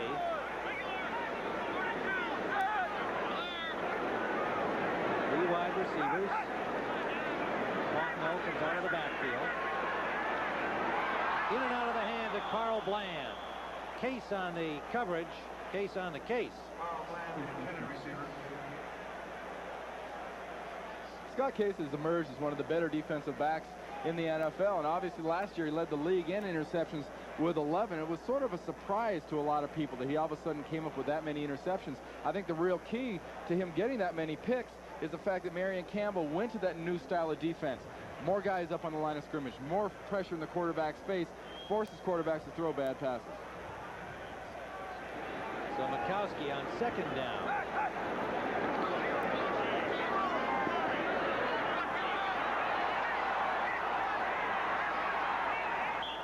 He'll be close to 1st down yardage. Packers take their final timeout. He got to about the 41-yard line. 26 seconds on the clock. Casillas made the tackle, the nose tackle, ranging out there. That's the kind of a year he's been having. Well, outside of Randall Cunningham, quarterbacks are the kind of guys nose tackles can catch. I mean, there's not many of them. Well, don't forget, we'll be going to our New York studios, the NFL Today. Brent Nerve with the scores and highlights, and Pat O'Brien with the NFL video log.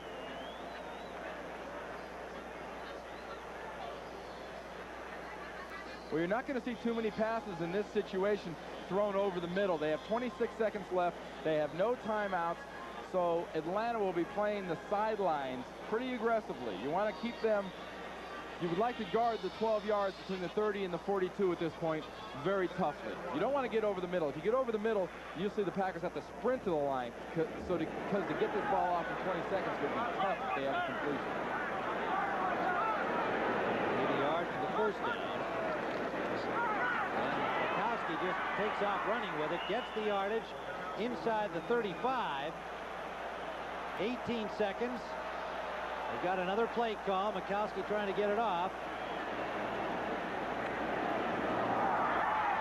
And just throws that ball down to stop the clock with 9 seconds remaining.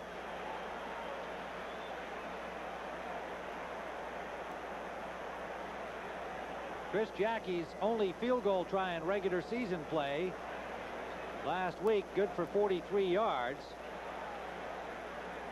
And then came in with his effort earlier today.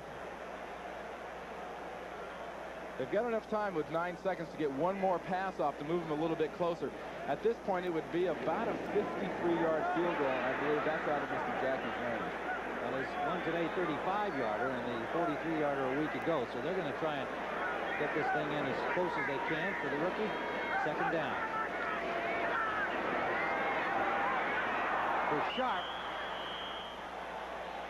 Incomplete. And meanwhile, Rutgers having a bit of a go with Andre Bruce back behind the quarterback, and flags fly here as Rich Moran came back to assist Rutgers in a little tag team effort. See, everybody's worried about the teams being on the same sidelines. What are they going to do? Fight? Fights happen on the field. You're on the sideline. You're too busy getting a drink of water and a little oxygen. You're not going to fight on the sideline.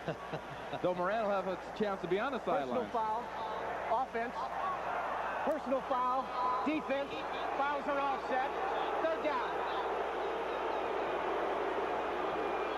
Well, that gets a boost from the crowd, but there's no damage done, which is usually the case. Those personal fouls at offset, no pain, no gain. No gain, no pain, either way you look at it. Third down at the 35-yard line with 5 seconds left, and a 52-yard attempt now for Jackie. Jackie had a 57-yarder wind assisted in the preseason. But this is a little different. He's kicking into the wind, and it counts.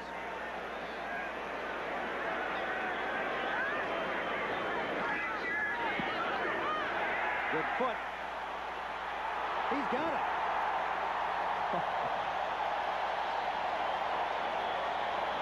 Now that's the way the Green Bay Packers want to finish the first half. That was a 52-yard field goal. 52-yard field goal by Chris Jackie, and it's 14-6, Atlanta on top.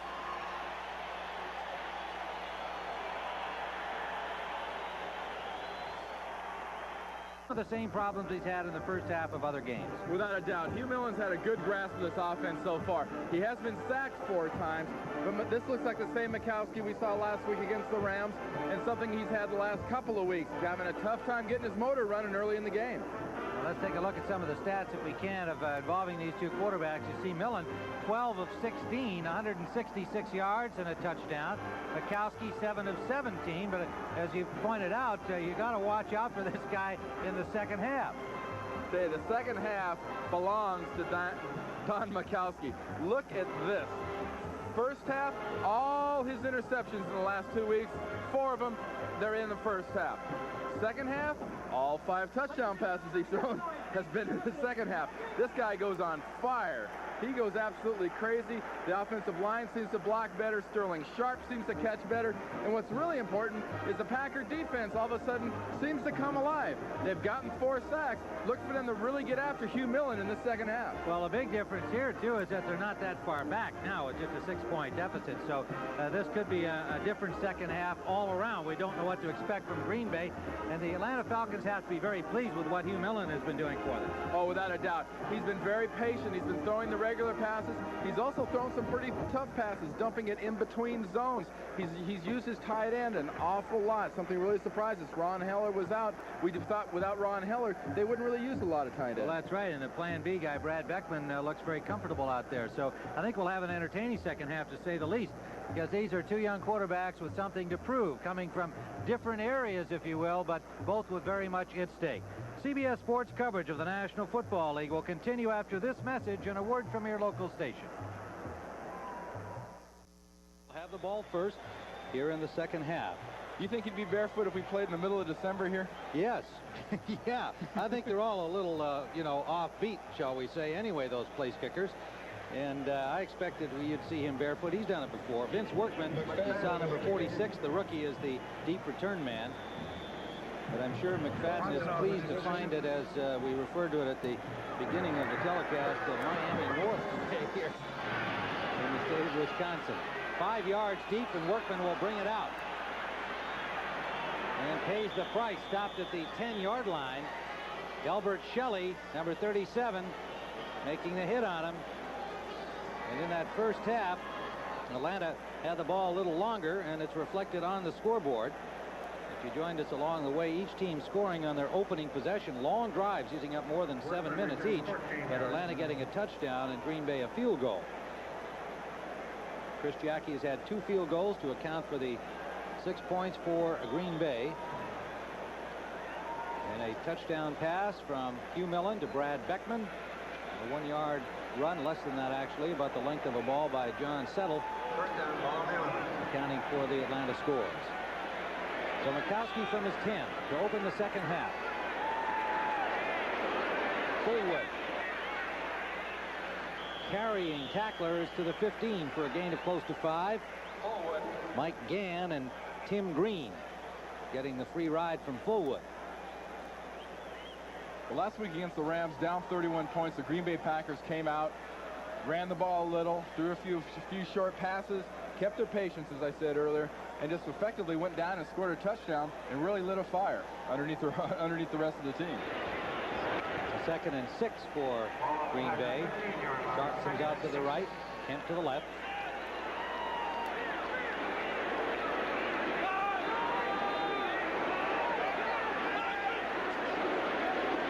Forward again, good haul. First down, Green Bay, tripped up by Gordon. Moving the sticks to the 25-yard line.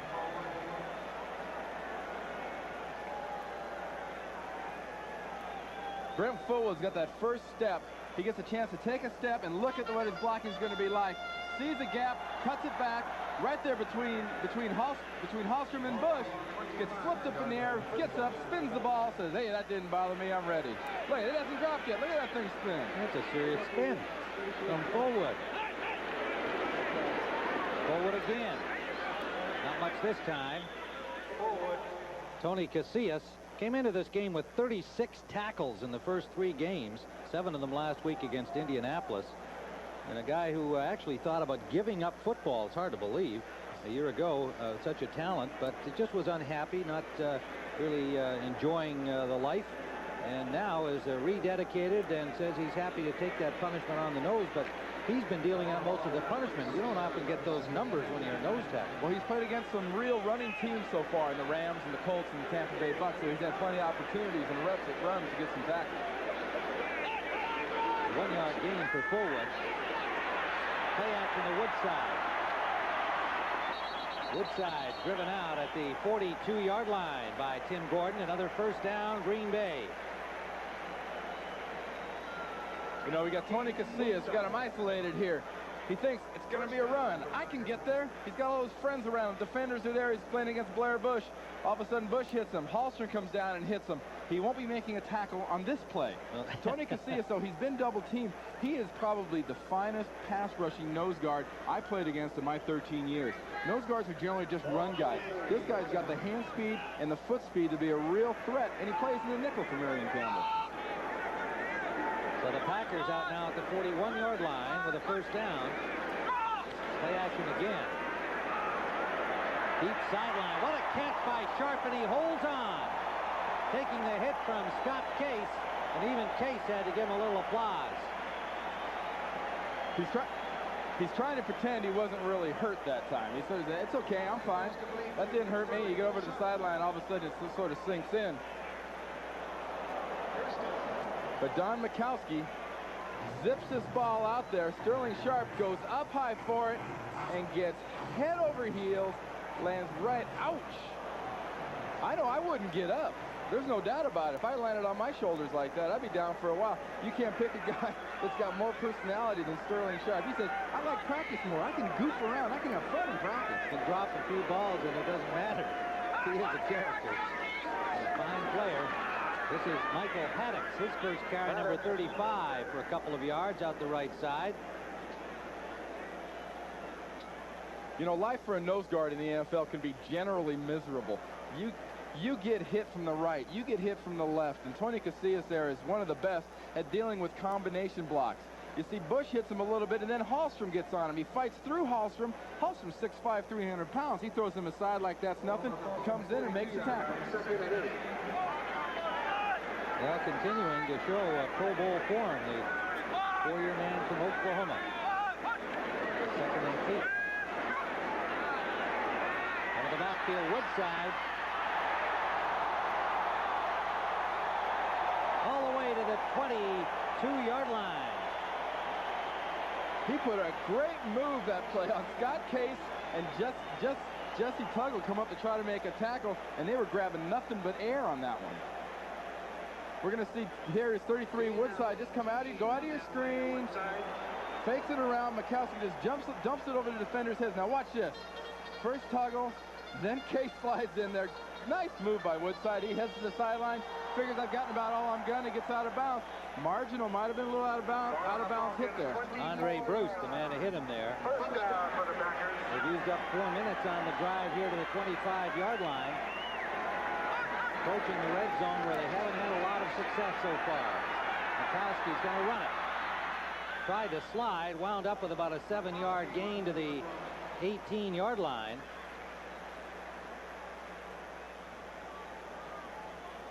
Thomas and Gann made the tackle. Ben Thomas for the injured Rick Bryan at right defensive end. There's Lindy Infante with his playlist for this second half. Now you get into that crunch time, the scoring territory inside the 20. They have a 2nd and 5. There aren't very many teams in the NFL. I believe there's one that has a better scoring percentage as far as touchdowns in the NFL than the Green Bay Packers. Bullwood. Flag on the play as Woodside carries. John Rady on the tackle. Forward the ball carrier. Flag on the play. But a flag down, and evidently against the Packers. The preliminary signal, they're marching it off. Holding, offense, number 57, 10-yard penalty. Repeat the down, 2nd down. Rich Moran picks up the penalty for Green Bay.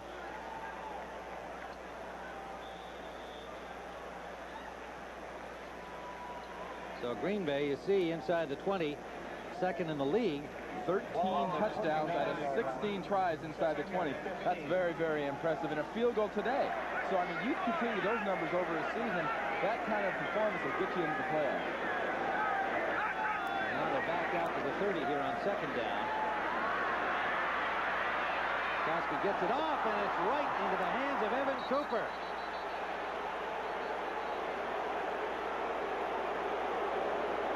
The closest man was Keith Woodside. The pressure came from Ben Thomas, number 72, and Cooper got a gift. We mentioned at the top of the show and in the first half, Mikowski feels, I can't feel pressured and try to make things happen. He tries to make things happen here. He throws it right into his arms. Come on, Don, you can't do that. So Atlanta stops the Packers at their own 13.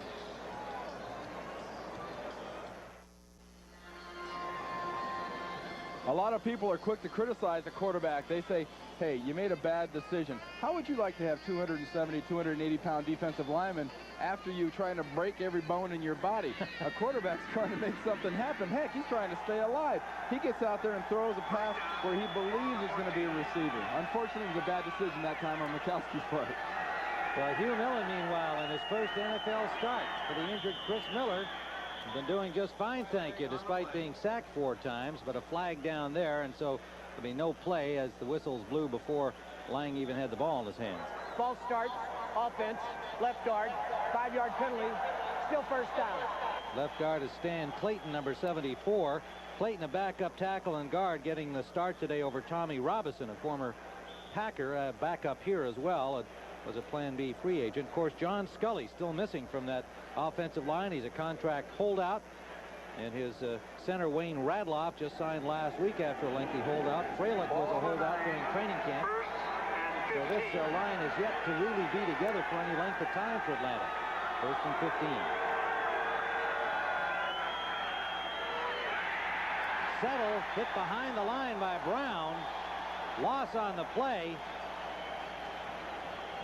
Robert Brown, number 93. Brown made the initial contact on Settle.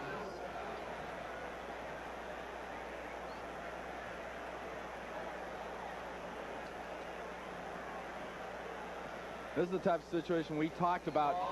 We didn't want to see, or Atlanta did not want to see Hugh Millen having to get into these 2nd and 17, 3rd and 17 situations. He's backed up.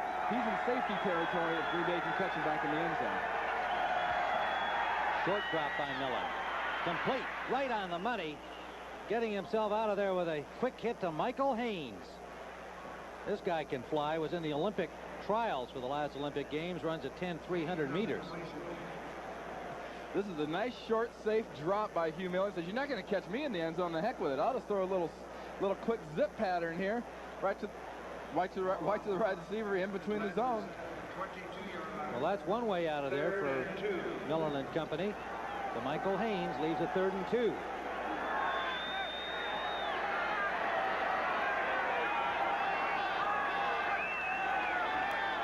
Lang flips it off to Settle. Forced out of bounds at the 40-yard line. But a little option kind of a play there with one back lateraling to the other. Lang to Settle. That was great. We've seen a few little trick plays. But here from the end zone, we'll see Millen gives it to Lang. Everybody's saying, now why is he back there? We saw this last week against Indianapolis. They weren't able to quite do it, but Lang got the pitch out to Settles. He gets it out there, just does step out of bounds. We'll see the pitch one more time from Lang. He is smacked by Brown, but has the poise to get it out there and flips it out perfectly to Settle. You hate to see as a defensive coach, you don't want to let guys out of a big hole like the Packers just had the Falcons in. Millen with time. Sean Collins. Collins inside the 15, finally hauled down by Mark Murphy. So Atlanta with a terrific effort from the shadow of their goal line. Bring it upfield and all the way down to the 13-yard line.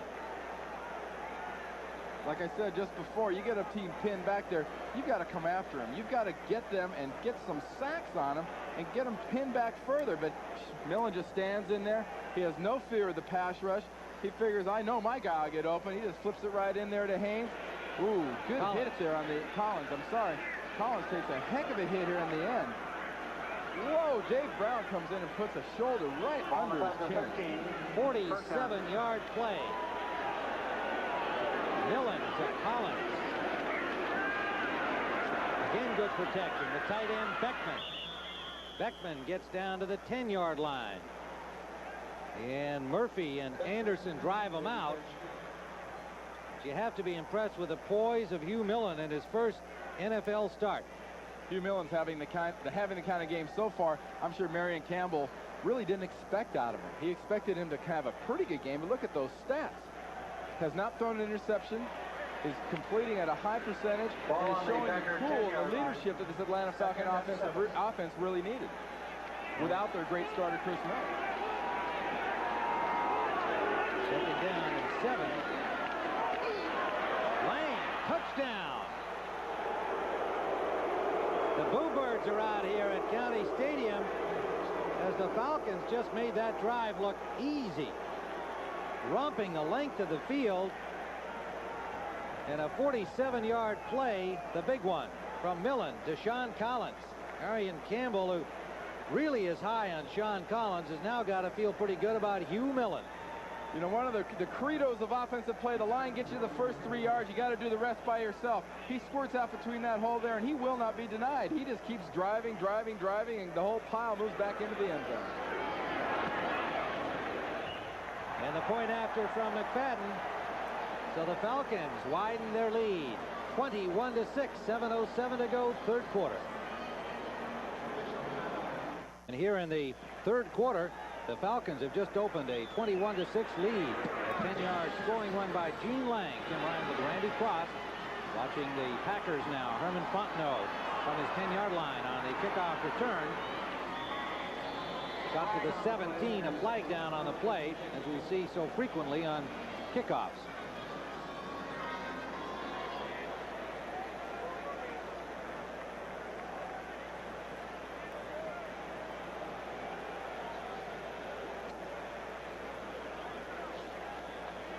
It's going to be against the Packers. Illegal block on a return. Number 52 will penalize half the distance to the goal line. First down. Mike Weddington, the linebacker, charged with the infraction, and so Packers start in a hole again inside their 10. Well, what a beautiful afternoon it is here in Milwaukee. Hard to believe temperatures in the high 70s. A fairly stiff breeze blowing, but for the 1st of October, quite an incredible day. In Atlanta, the team that took the early lead, 7-0 in the first quarter, and then 14-6 at halftime, have struck here in the third. Millen to Collins, a 47-yard pass play, setting up a 10-yard touchdown run by Gene Lang. And with Millen making his first NFL start, so far he has bested Don Mikowski. Mikowski from the goal line to Sharp. Sharp for a first down, Green Bay, to the 33-yard line. Tim, thus far we've expected to see a good aggressive Atlanta defense. Atlanta's laying off a little bit more than they might normally. Case, just see him trip there a little bit. He loses at least a couple steps on Sharp. Mikowski zips it out there. He comes back for the ball. But Case decides, you're not getting away from me this time. Puts him down on the ground. Ball on the Packers 33-yard line. First down. So the Packers quickly out of their hole are at the 33-yard line. You see the baseball configuration here near the infield, near the second base dirt. One of the Milwaukee Brewers. Kemp, and in and out of the hands of Kemp, incomplete. Bobby Butler was right there, but it could have been about a 4 or 5 yard gain. I think the surprise so far of the day today has been the fact that the Atlanta offense has been able to throw so effectively with Hugh Millen at quarterback. We knew they'd try to run the ball, but hey, they have got a heck of a passing day going so far. Millen is standing up there and just zipping the ball. Houston with a big lead over Miami as we take a quick look at some other scores. Minnesota and Tampa Bay, that's been 10-3 for a while there. 2nd and 10. Fullwood has running room. Steered out of bounds by Case and Gordon, but not before another Packer first down. And they'll spot it at midfield. A simple pulling play. Hallstrom, number 65, gets out 6'5", 300 pounds out there pulling.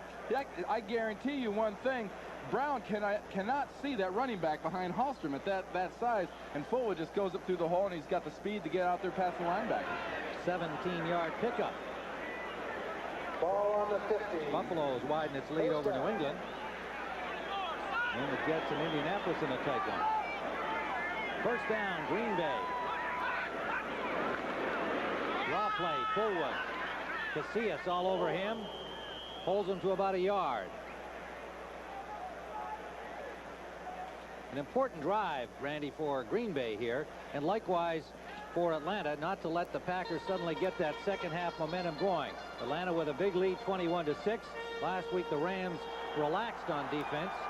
And I'm sure Marion Campbell is reminding his team, which is a good solid defensive team, just play your game and play it to its fullest. Exactly, and I really think Lindy and Fondy there figured, I think we spotted them enough in the lead, guys. I know this is the second half, but let's not get carried away. This is a lot better defense than we played last week, and they're fired up. Koski, sideliner rushed a little bit, and that's off target intended for Woodside. Had some pressure from Mike Gann on the play from the left side. Woodside, the intended receiver. 3rd and 9. You know, Infante said he was hoping to somehow neutralize Tim Green today, that they thought they had broken the code, as he put it, in terms of their defense. Marion Campbell told us that he wasn't going to be using Green the same way he did last week against Indianapolis because this was a different offense. But Green so far has not really been a factor. We haven't called his name here in terms of pass rushes or tackles. 3rd down.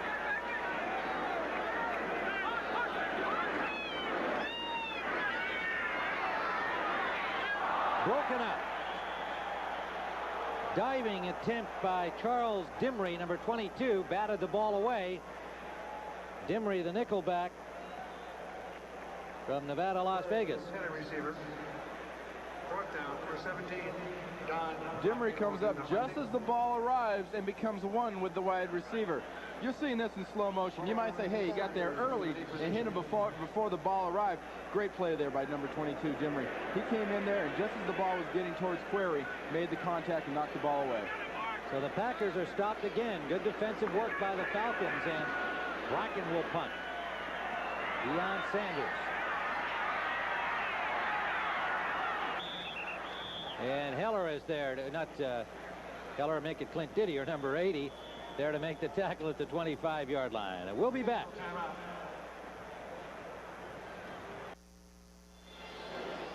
Tim Ryan with Randy Cross at County Stadium, Milwaukee. Atlanta on top 21-6, partly because of the work of this man. Rod Dowhauer, offensive coordinator for Atlanta. He's been in a few different places. Heck, he was the offensive coordinator on the UCLA football team back when I was there in 75, I guess, 74 and 75. He's a fine offensive coordinator. His his game plan is showing. He's the guy that's probably the most responsible for the kind of work and the kind of poise Hugh Millen's got in this game. He's got this quarterback, Hugh Millen, very ready to play. Playing with a lot of poise and confidence, despite 4 sacks he suffered, none of which were really his fault at all. 15 of 19 passing the ball. Get some time here, has to go the release man Settle, and good coverage out there by John Anderson, the linebacker, number 59. They'll lose a couple of yards on the play. Back to the 20. Packers had good coverage downfield. They've got Van Jakes back in on the left corner. Mark Lee had replaced him, and then Lee was hurt earlier and re-injured that bad knee, and we haven't seen him since. John Anderson there, number 59. He's a good, steady linebacker. Plays the run well, plays the pass well, was right where he was supposed to be. He's not as flamboyant. He doesn't lead cheers like Tim Harris does, but he's a good, strong linebacker.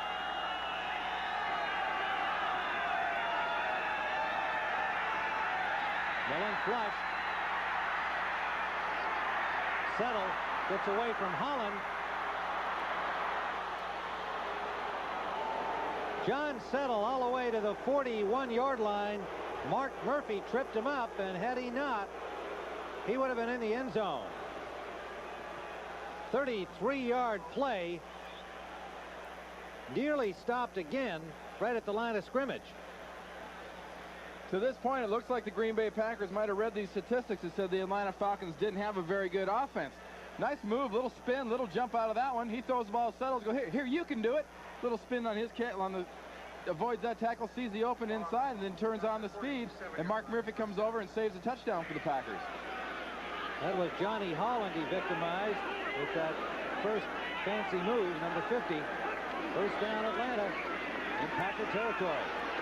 Millen hit just as he released the football. Tim Harris got the hit on him. And now for another NFL update, let's go to Brandon, New York. Well, Tim, for Viking fans who are watching you all in the Twin Cities because the game is not sold out, they love this. Leo Lewis, 28 yards, 2 touchdown passes from Tommy Kramer, 17-3, and back to 10.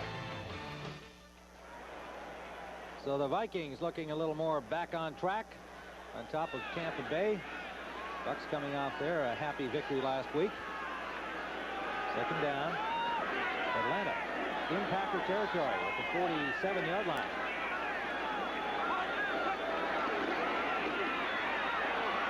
Settle cuts it inside. Got about 2 before he was stopped by Tiger Green. There's Chris Miller, Randy, who's doing his part today. Rod Dowhauer has him signaling in the plays. He's been receiving them the first 3 weeks. And if he could do that signal with his right arm like you just saw him do with his left arm, he'd probably be playing quarterback today. That's right. You know, this NFC Central Division used to be a 2-team race. You figured Chicago, Minnesota. Green Bay's off to a good start. Tampa Bay is definitely a surprise. Minnesota hasn't been playing well to this point, so it's definitely up in the air. It's going to be a good year in this division. On 3rd and 9, Settle will run it, and he gets only another yard. So the Green Bay Packers stop the Falcons on this drive, and they will have to punt. The Bears at 3-0, but have some serious injury problems now with Hampton and Dewerson and Wolford all hurt. And Tampa Bay at 2-1 off to a good start, trailing today to Minnesota. But you're right, Randy, this could be a fun division the rest of the season. It's another one of those divisions in the past, like the AFC West. Everybody says nobody has a good record.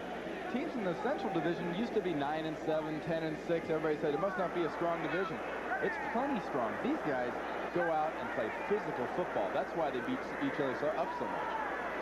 Scott Fulhag will punt, and he'll hit it from the 35-yard line. Jeff Query lets that one bounce behind him, and it'll be down inside the 10.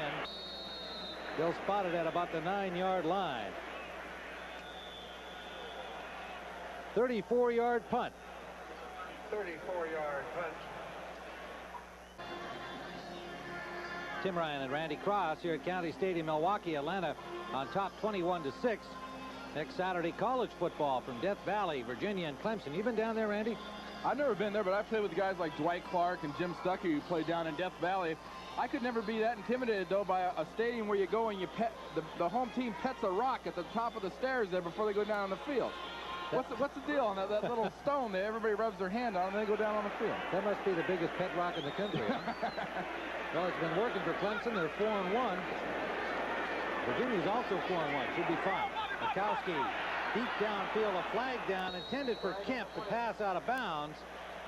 But let's see what the flag is all about. It was thrown with the passers on the with the receiver on his route. Bobby Butler had the coverage on Kemp.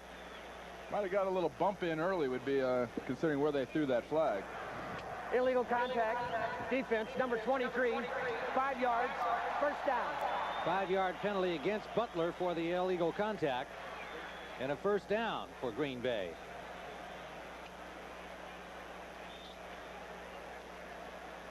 Well, the Redskins are coming back on the Saints, trailing by a point now in the fourth quarter. Cleveland and Denver, 13-6.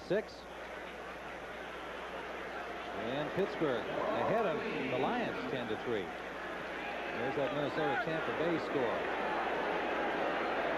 First down from the 15-yard line of the Green Bay Packers. He fakes the draw. Mikowski throws it up for Sharper, makes a great catch.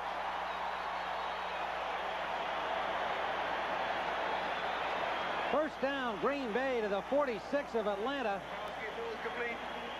Sharp had stopped. The ball looked like it hung up in the wind, Randy, and then suddenly he had to go forward for the ball. Problem was he had Scott Case underneath him. It's a nice adjustment to the ball by Sterling Sharp. Scott Case keeps him in the back pedal, goes and turns. He's running with him.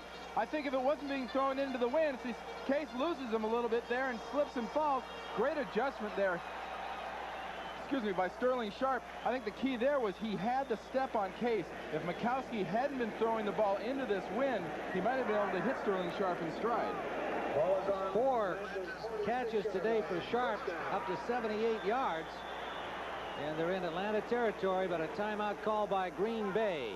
Green Bay, their first timeout. This is a 40-second timeout. So Mikowski apparently didn't see something, saw something he didn't like. And he's discussing that with Infante right now. Interesting talking to Lindy Infante about his defense. He really does leave that to Hank Bulla. He's an offensive guy, and he relies totally on his defensive coordinator. What are your thoughts about that? Because there are different theories about head coach's attitudes toward that. Well, I think when you're talking about personnel, it's very important for a head coach to stay completely involved in all phases of the game. But on a day-to-day basis, no man can spread himself thin enough to be able to cover that much territory. Each coach, head coach usually has a specialty, whether it's a Bill Walsh on offense, Lindy Infante on offense, Marion Campbell on defense. They're smart enough to delegate to the people that know as much about the other side of the ball as they do at their own side. So Walsh left the defensive coordinators alone. Oh, George Seifert ran the defense. There was no question. First down, Green Bay. Atlanta, that's complete to Herman Fontenot out of the backfield to the 35-yard line. And another Packer first down. So Green Bay with a drive going. Kevin Cooper made the tackle. 7-yard gain and a first down. Now we've got lots more action ahead here. Rams in San Francisco. What do you see happening there today? Well, you know, the Rams with this new passing offense, Ernie Zampese, that Everett's really got clicking, could be a real challenge for the 49ers. The 49ers are a little beat up, especially in their safeties. Both Lott, I'm blanking on the strong safety, but Brooks is hurt also. so they could be a challenge. First down. Mikowski, and that's complete to Kemp. Another Packer first down. Time winding down here in the third quarter, but Green Bay on the move to the 21 of Atlanta. 14-yard gain. You saw Anthony Dilweg on the sidelines a few moments ago signaling in to Mikowski. He has Blair Keel back with him now, too, as they've re-signed Keel and have 2 extra quarterbacks. Dilweg, number 8 there, has been alternating the signaling in with Keel. And so that's the end of the third quarter with the score. The Atlanta Falcons 21, the Green Bay Packers 6. Tim Ryan and Randy Cross back here at County Stadium where the Packers are driving. And Mikowski lost control of the football. And play whistle dead. They are going to call that an incompleted pass or a grounding. And that I don't think was intentional grounding, so let's just make sure here. It should be an incompleted pass because he looked like he tried to throw the ball and then tried to hold it back. Let's see this again. It was a strange series of events. Well, let's see. They outruled Stickham a while back. Goes to throw it. The ball never leaves his hand. It's like he tried to pull it back at the last second. And just to be safe, Mikowski says, well, I'm not going to let it go back there. Maybe he didn't catch the fact that I didn't mean to throw that. It is just an incomplete pass. 2nd and 10.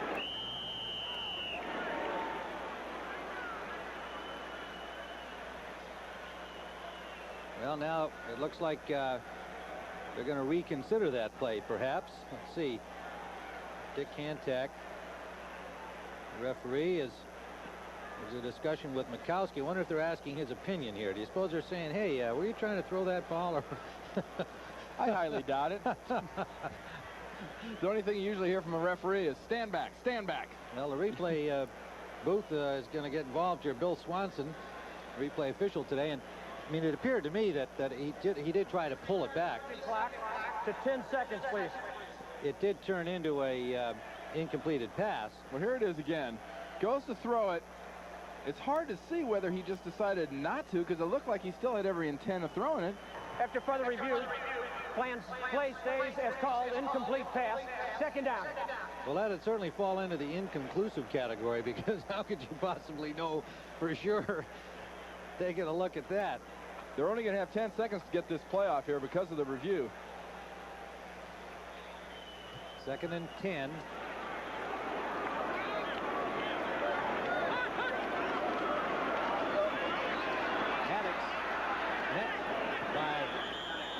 Ben Thomas, number 72, and he had a lot of help right behind him. And the rest of the Atlanta Falcon defense. Man, they all got there. Jesse Tuggle right behind him. And Andre Bruce in on it. They ran that play we've seen a couple times already using Hallstrom pulling out on this sweep. We saw Brent Fullwood run it earlier. I believe if he'd have come out around Hallstrom there, he might have been a little better off than meeting these 5, 6, 7, 8. Andre Bruce is, look at him on, and here comes, just Evan Cooper jumps on top of the pile. Remember Buck, the old game where you pile up on top of the guy's backs and at the last minute you break? Looks just like it. That was for big guys like you to play. Well, it was good enough for Bill Cosby, it's good enough for me. Yeah. 3rd down. Mikowski complete. Ball is loose. Sharp picks it up. Touchdown. Jeff Query was the man who made the catch. Took the hit, dropped the ball, and Sharp takes it into the end zone. Sometime, somewhere on that sideline in the next couple minutes, Query is going to find Sterling Sharp and say, thank you, thank you, thank you. You just saved me. Mikowski throws the pass to Query. Query sees the opening. He's going for the goal line. Tried to change hands. Yep, tried to get the ball switched over. Bobby Butler came in and knocked it loose. Sharp very alertly picks it up and shows some of the strength he's beginning to be known for. Yeah, I think we got to credit Dimry with that hit on Query, Randy, that knocked the ball loose. But Sharp was there to pick it up. A 17-yard gain and a fumble. And then Sharp taking it in. Chris Jackie with a point after. You talked about this guy's strength. He's certainly also very alert. Well, he sees where the ball is. He goes after it. Query can't believe he dropped it. And Sharp goes, oh, what the heck? I'll just bring it on. He collects a couple of guys. He's got 3 guys, but he pulls them right into the end zone.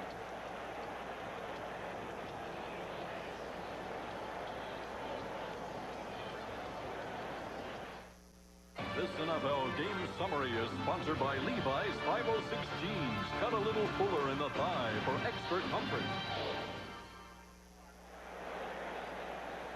Back here at County Stadium, where the Green Bay Packers have closed up the margin here with the Atlanta Falcons suddenly now facing the possibility of one of those big comebacks by Green Bay.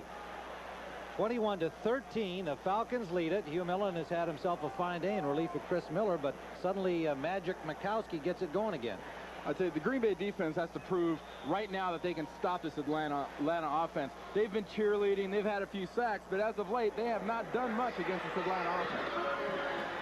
Well, now, with 13:50 to play in regulation time, they're definitely into that crunch period. Deion Sanders does not bring it out. There's a little scrap going on upfield, and they get that separated without any damage done, but some flags thrown.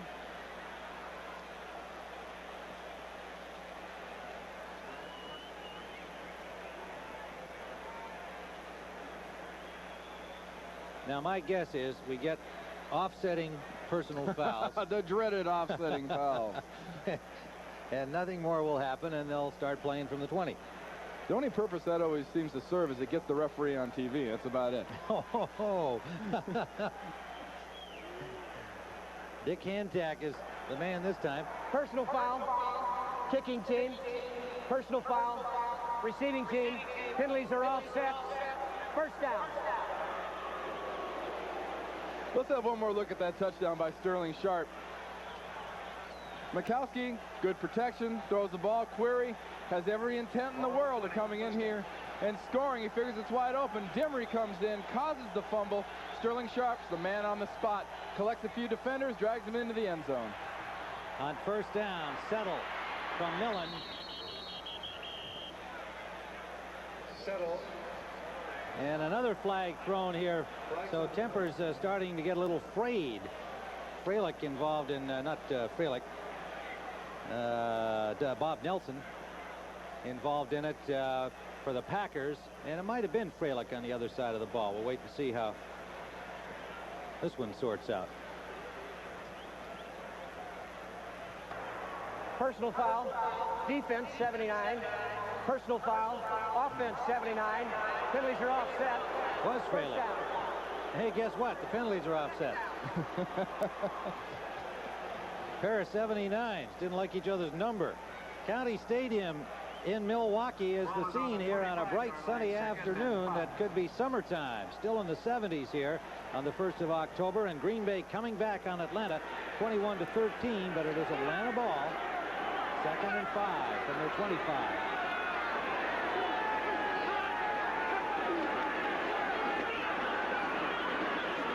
Settle.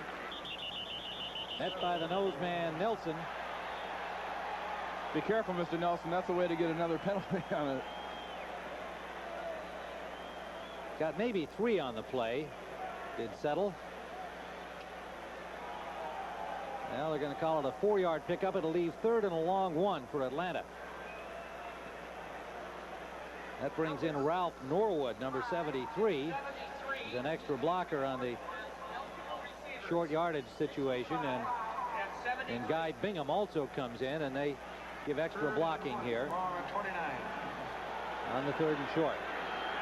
On the infield dirt near second base, just inside their own 30.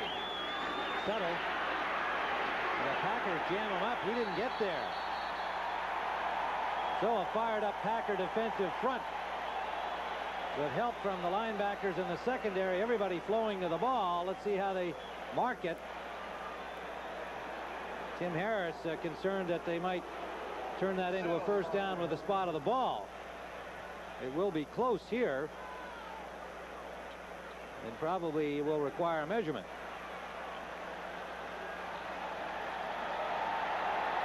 Well, evidently not. It is short.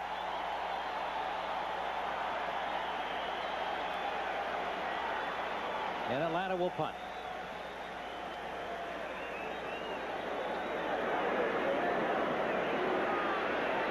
Scott Fulhag came over from Cincinnati. Of course, the regular punter Rick Donnelly hurt on injured reserve. Fulhag's been doing a good job for them. Query is back. Fulhag will punt into the wind. And it's a good one. Query from the 28.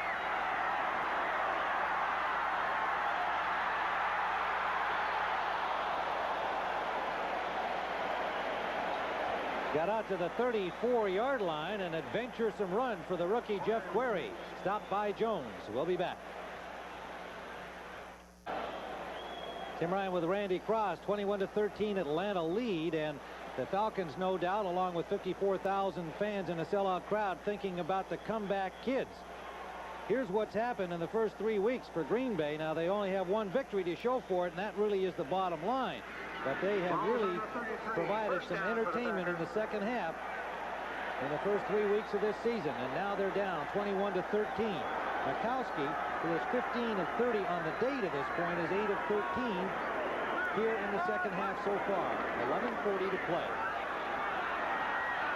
Pressure from Gann. Mikowski will run with it.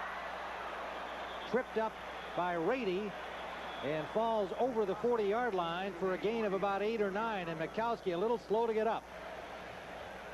Jesse Tuggle finished him off, but it might have been Tuggle actually made that initial hit. It was Tuggle, not Rady. 58, not 59. There's Anthony Dilweg, the rookie from Duke, signaling in the next play. And boy, linebackers love to see those quarterbacks out there running around free without any blockers, especially John Rady. Like I said earlier, he says, hey, this quarterback can put his head down. He'll try to run through you. Second and a long yard. Fullwood will be close with the second effort. Ben Thomas and John Rady combining to stop him. There's John Rady, a Boise State, Californian Army brat.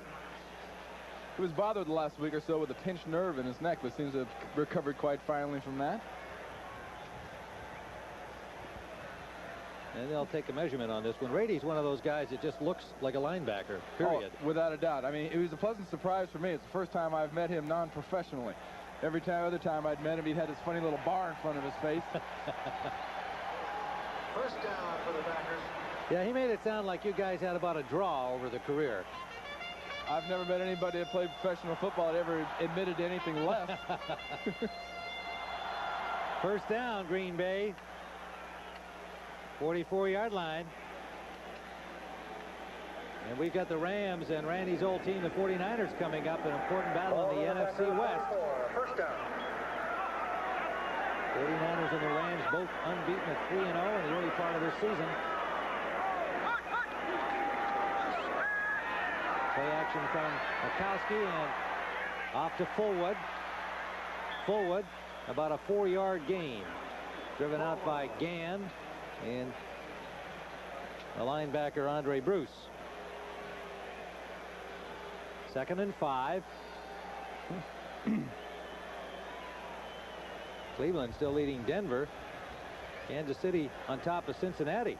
And look at what Houston's doing to Miami. Boy, those Dolphins really been taking their lumps. Pittsburgh on top of Detroit. 49-yard line, second and Pittsburgh 5. coming off their win over Minnesota, feeling pretty good about themselves after a bad start first couple of weeks.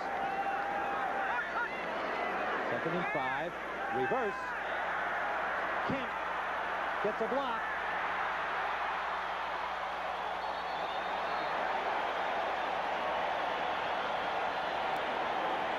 First down at the Atlanta 37-yard line.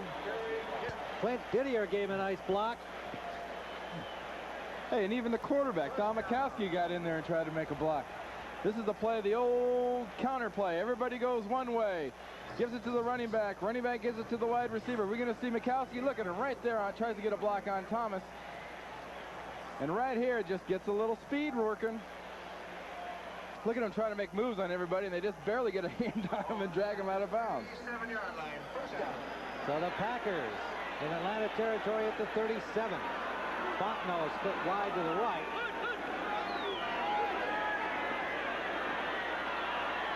Mikowski for Fontenot. He's got it. Touchdown.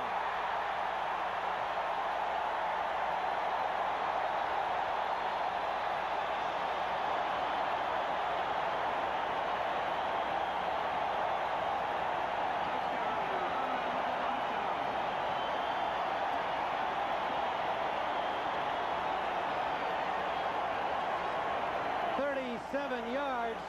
Mikowski wanted Fontenot all the way here, Randy, and he even had to wait for him to turn it upfield.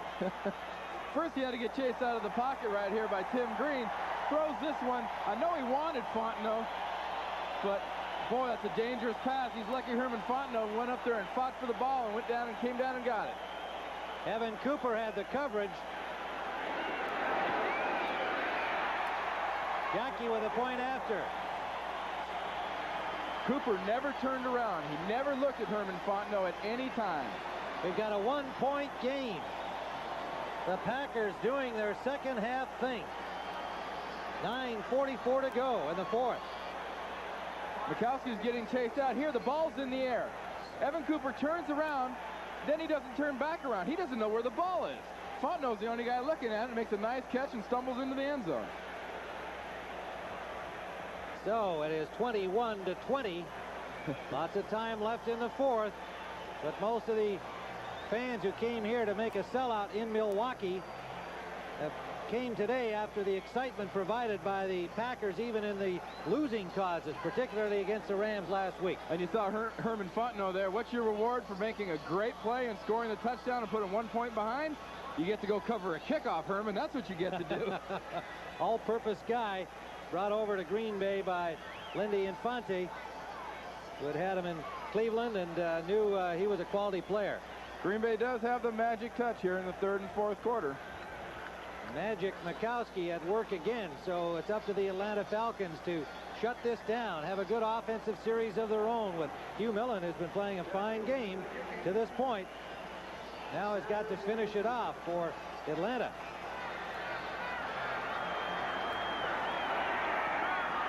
Yankees kickoff.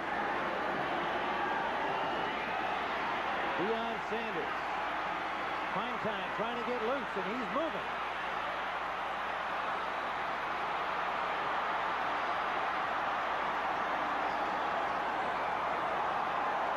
Touchdown, Deion Sanders, but a flag down back inside the 30. 96 yards.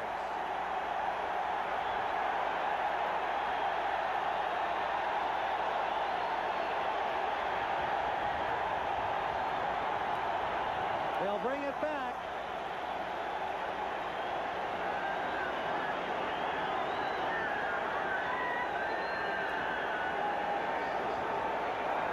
Holding, number 87 on the return. 10-yard penalty. First down. Marion Campbell can't believe it. It's mistakes like that can drive a head coach absolutely crazy. Watch for number 87, Gary Wilkins.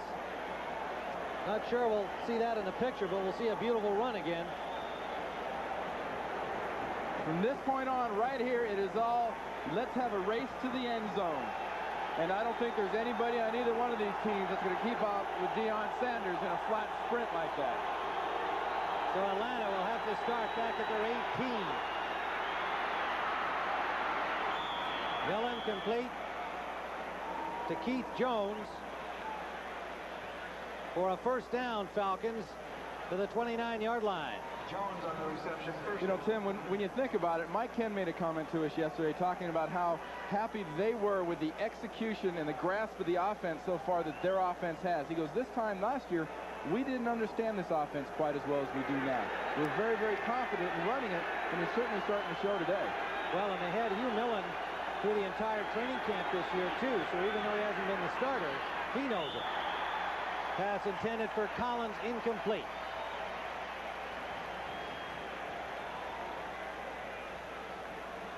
Deion Sanders has not appeared other than on the special team so far today. They thought they might get him some in the nickel, but Marion Campbell points out he's really only had about 7 real practices since coming over from the Yankee baseball situation.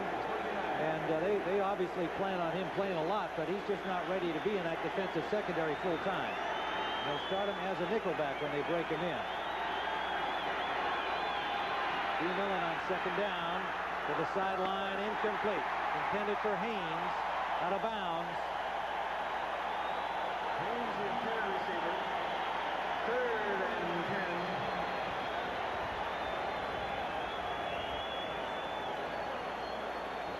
And what they were saying unanimously about Millen talking to the Falcons is that, as Chris Miller signals in the next play, is that he's tall, so he sees the field well. He's got a great arm, a strong arm. They rate it as good as Miller's. What he lacks is experience. This is his first NFL start.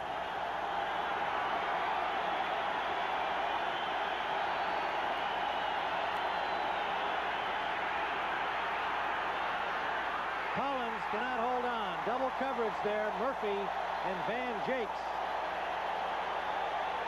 And a fired up Mark Murphy has words with Collins. Collins went up for the ball, and Mark Murphy stripped him of the ball and didn't allow him to catch it.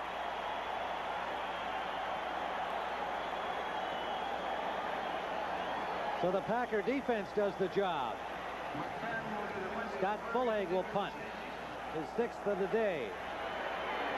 Well, this Packer defense really seems to feed off the offense. Their enthusiasm level seems to double when this offense led by Mikowski starts doing things. Good point, Randy. That's exactly the way it's been played. Good rush on Fulhag. Still gets a good punt. Fair catch signaled by Query at the 29-yard line of Green Bay. 8:28 remaining. Atlanta with a 1-point margin. A 42-yard punt into the wind by Fulhag. Well, we told you about our doubleheader coming next, the Rams and the 49ers. Next Sunday's action will also be a doubleheader here on CBS Sports. The NFL today begins it at 12:30. Some of you will see the Giants at Philadelphia. Others will watch Dallas at Green Bay. And Chicago will be down at Tampa Bay against the Buccaneers. And then the doubleheader game will be these Atlanta Falcons against the LA Rams or the 49ers at New Orleans. And first down. Mikowski gets some time and he hits Woodside.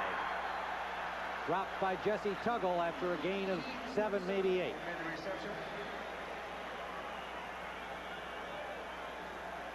The games are... Go ahead, Randy. I'm sorry. This front 7 for the Atlanta Falcons seems to be getting a little worn down. They don't seem to be coming after Mikowski with quite the fire they were before. Well, also, we haven't seen a great deal of their designated pass rusher, Marcus Cotton. But I think the real key to it, as I have seen it, is that Tim Green has not been much of a factor. They've now got him lined up outside on the right side on 2nd and short. Fullwood. Green is in on that one along with Thomas and Rady, and it looks like they will be very close to a first down here. They're signaling to move the sticks, so it's going to be a Green Bay first down. Fullwood helps up Evan Cooper. Well, here's Don Mikowski's pattern so far for the last 3 weeks. Look at that on first down. You think Atlanta Falcons aren't aware of that? It's just a matter of being able to do something about it. You know, Marion Campbell says, we play a lot of zone with our defensive back. Well, I call it zone. It's really man-to-man, but I call it zone so our defensive backs don't get too nervous. Yes, they really like the man-to-man style. That's from Campbell's, and his players like it, too. Mikowski gets some time, and not a good pass. Intended for Woodside. Lost control of that one.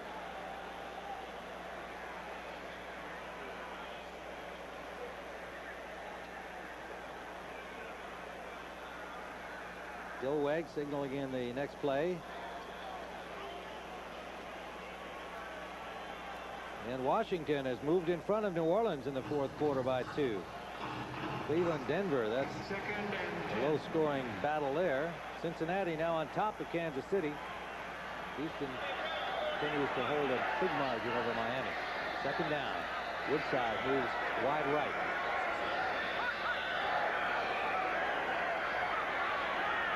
Kowski again with time. Complete to Kemp, and he holds on against a tough hit from Tim Gordon. First down, Packers. Atlanta 38.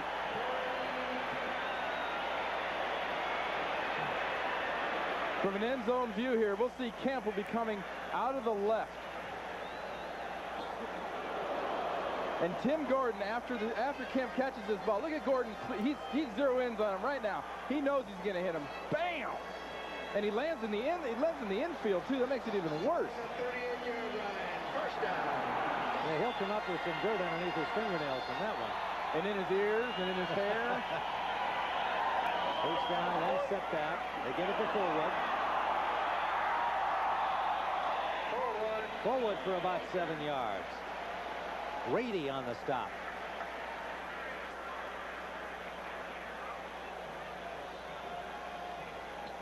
Second and 4, 5:50 and counting down. Atlanta by a point. Green Bay with the ball in Falcon territory. Now Marion Campbell, whose forte is defense, will want to see his troops, a good defensive team, come up big on this series.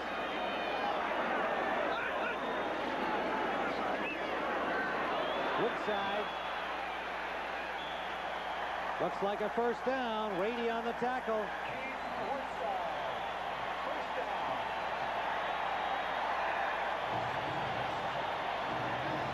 Packer offensive line, Randy, is doing a good job now on the run as well as the pass. That was just a very basic, give the ball to the halfback, everybody man blocks up, your fullback comes out and does a little lead block on the defensive back, you string it out, and as soon as Woodside saw an opening, he just took it. Ball on the Falcons 27-yard line. First down. Sellout crowd at County Stadium on this beautiful afternoon getting into this one. Fullwood for about 3. To the 25, maybe the 24-yard line with a spot. Tuggle and Casillas on the tackle, and some new troops come on the field here for second down. There's a working man right there, Tony Casillas. Look at that uniform. He's filthy. He's soaking wet. He's been perspiring so much. Been fighting off linemen. Look at that. He's got the infield, the little raspberries on your elbow you get from the infield. 23-yard line. Second. Galen Thaxton, an extra linebacker, and Marcus Cotton, number 51, in.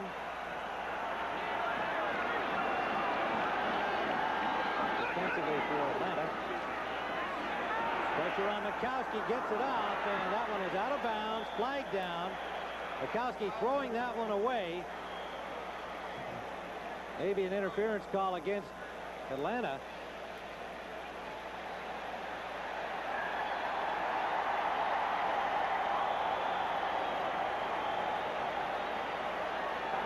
Holding, defense, number 93, 5-yard penalty, first down. Well, it's a defensive holding call against Andre Bruce, the linebacker. 3:51 to play in regulation time, and the Packers very patiently driving upfield here. And that particular play was a good case where they got lucky. Mikowski finally got pressure from Tim Gordon and Marcus Cotton and threw the ball up, and Andre Bruce made a bad mistake. Bad time for a penalty. But this has been a very much a classic Green Bay drive over the last 3 or 4 weeks. They've shown this week in and week out. They're very patient. They take the running game and the short passing game, and the passing game turns into big plays. Well, Fonte's got to be pleased that his quarterback threw the ball away there on that occasion as well. Fullwood getting down to the 12.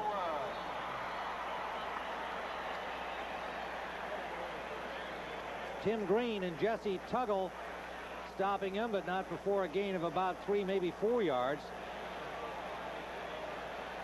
Closer to 5 with the spot of the ball. Fullwood has just been putting that hard charge on every carry.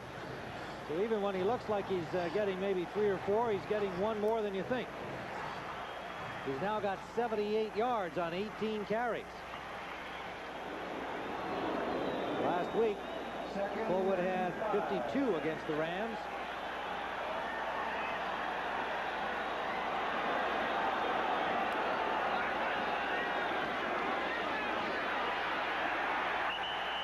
Forward again. Tripped up by Casillas.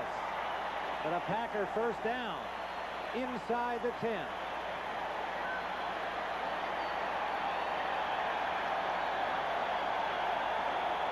In this drive, in particular, this offensive line for the Green Bay Packers has taken control of the line of scrimmage and really been the difference.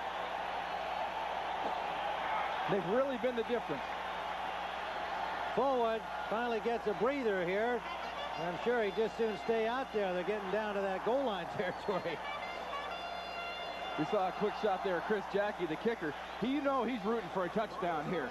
He doesn't want to go down about a minute and have to kick a field goal. He's got two today, the rookie, but you're right. He'd like to see it run into the end zone. Passed in there. 10th play of the drive. Atlanta, Mike Gann stopping Woodside after a gain of about a yard. And we've reached the 2-minute warning with the Packers 2nd and goal at about the 6-yard line.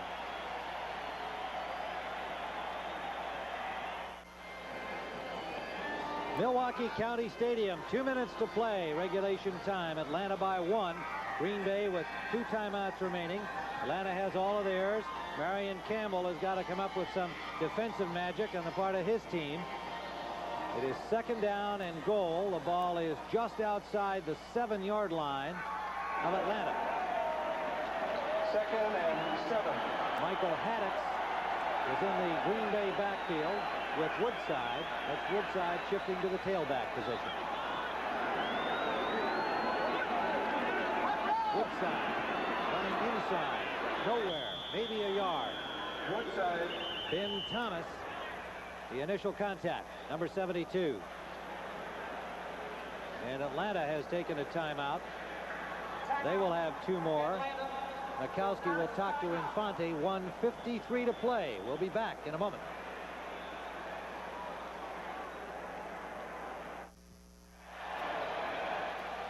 Tim Ryan and Randy Cross at County Stadium. There's your picture. 1:53 to play.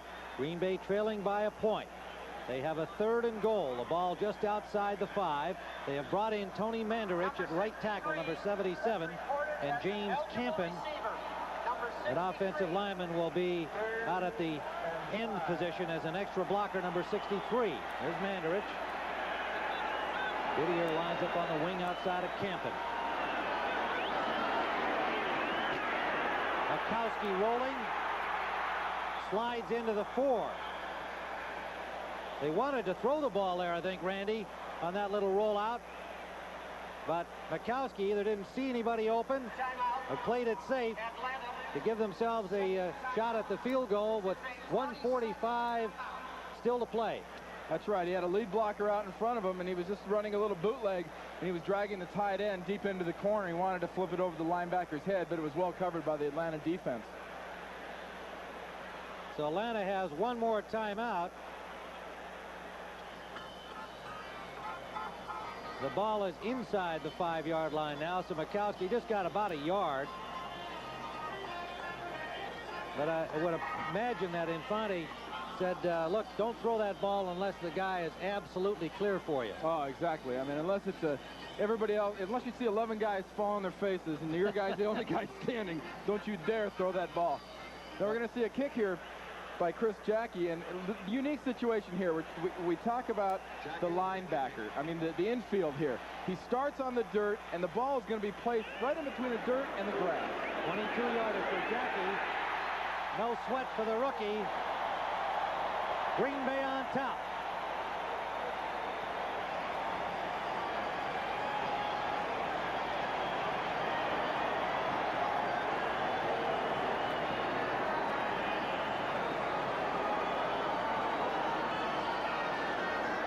So now Marion Campbell will have to have some instant offense. When our football programming is all completed today, after you watch the Rams and 49ers, our usual fine evening of primetime programming on CBS.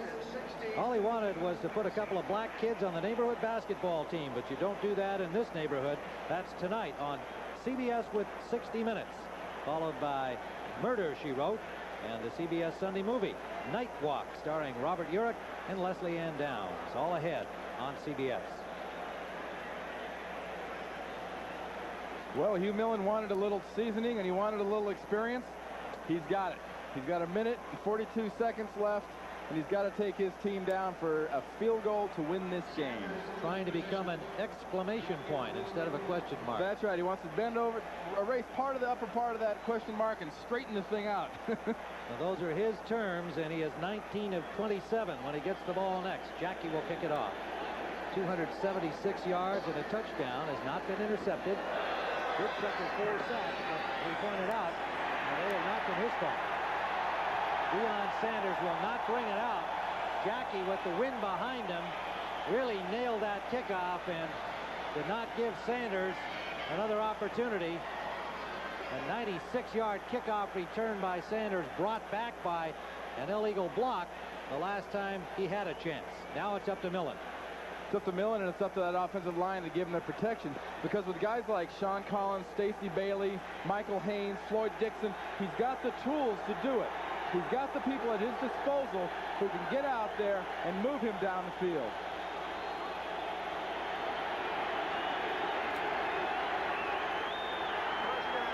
.142 to play. Haynes wide right. Collins in the slot. Millen complete. That is Stacey Bailey, number 82. The 8-year veteran from San Jose State. Bailey made the catch. In the hurry up from the 37-yard line.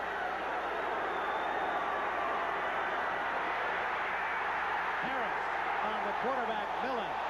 Throws it away, but it will be a sack this time.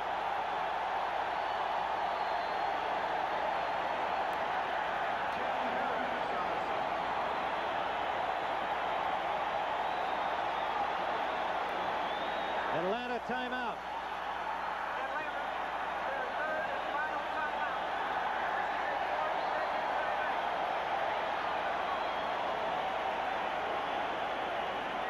That was a clutch sack by Tim Harris. He gets inside on Mike Ken and comes right up into Millen's face. There's nothing he can do. He tries to dump it away, claiming that I was trying to throw a ball. He was clearly in the grasp and control of Tim Harris. Bang, bang, bang. Far be it from Tim to put on a little show there for the crowd. 5 sacks, 4 of them by Harris today.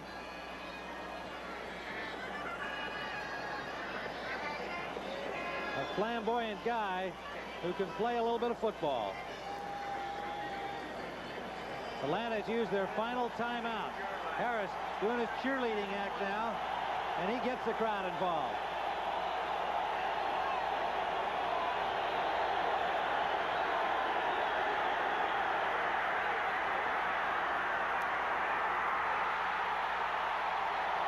Intercepted or not? Inbounds. Evidently, Dave Brown. Yes.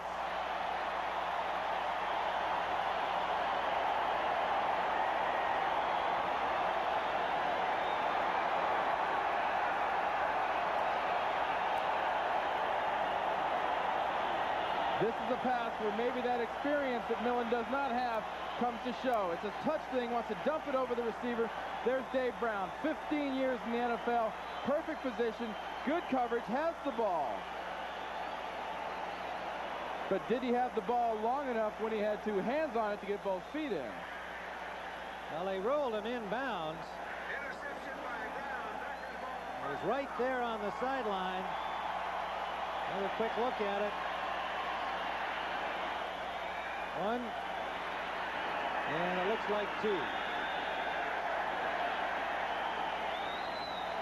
And meanwhile, they were about to snap the ball out there.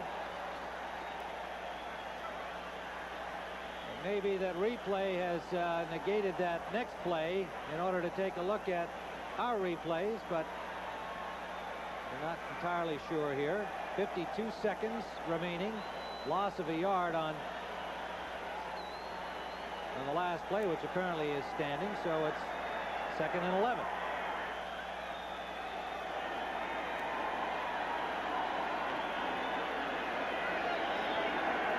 Packers have a deep safety man in Kemp just in case anything goes awry here. 28 seconds. They just kneel down and use up the rest of this clock.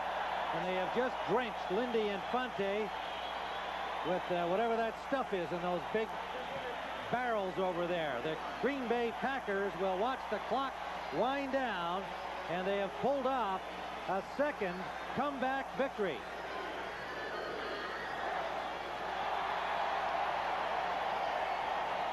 From 14-6 down at halftime, the Green Bay Packers have come back to beat the Atlanta Falcons. So for Randy Cross, this is Tim Ryan saying so long from Milwaukee County Stadium, where the final score, the Green Bay Packers 23, Atlanta 21. CBS Sports coverage of the National Football League will continue after these words from your local station.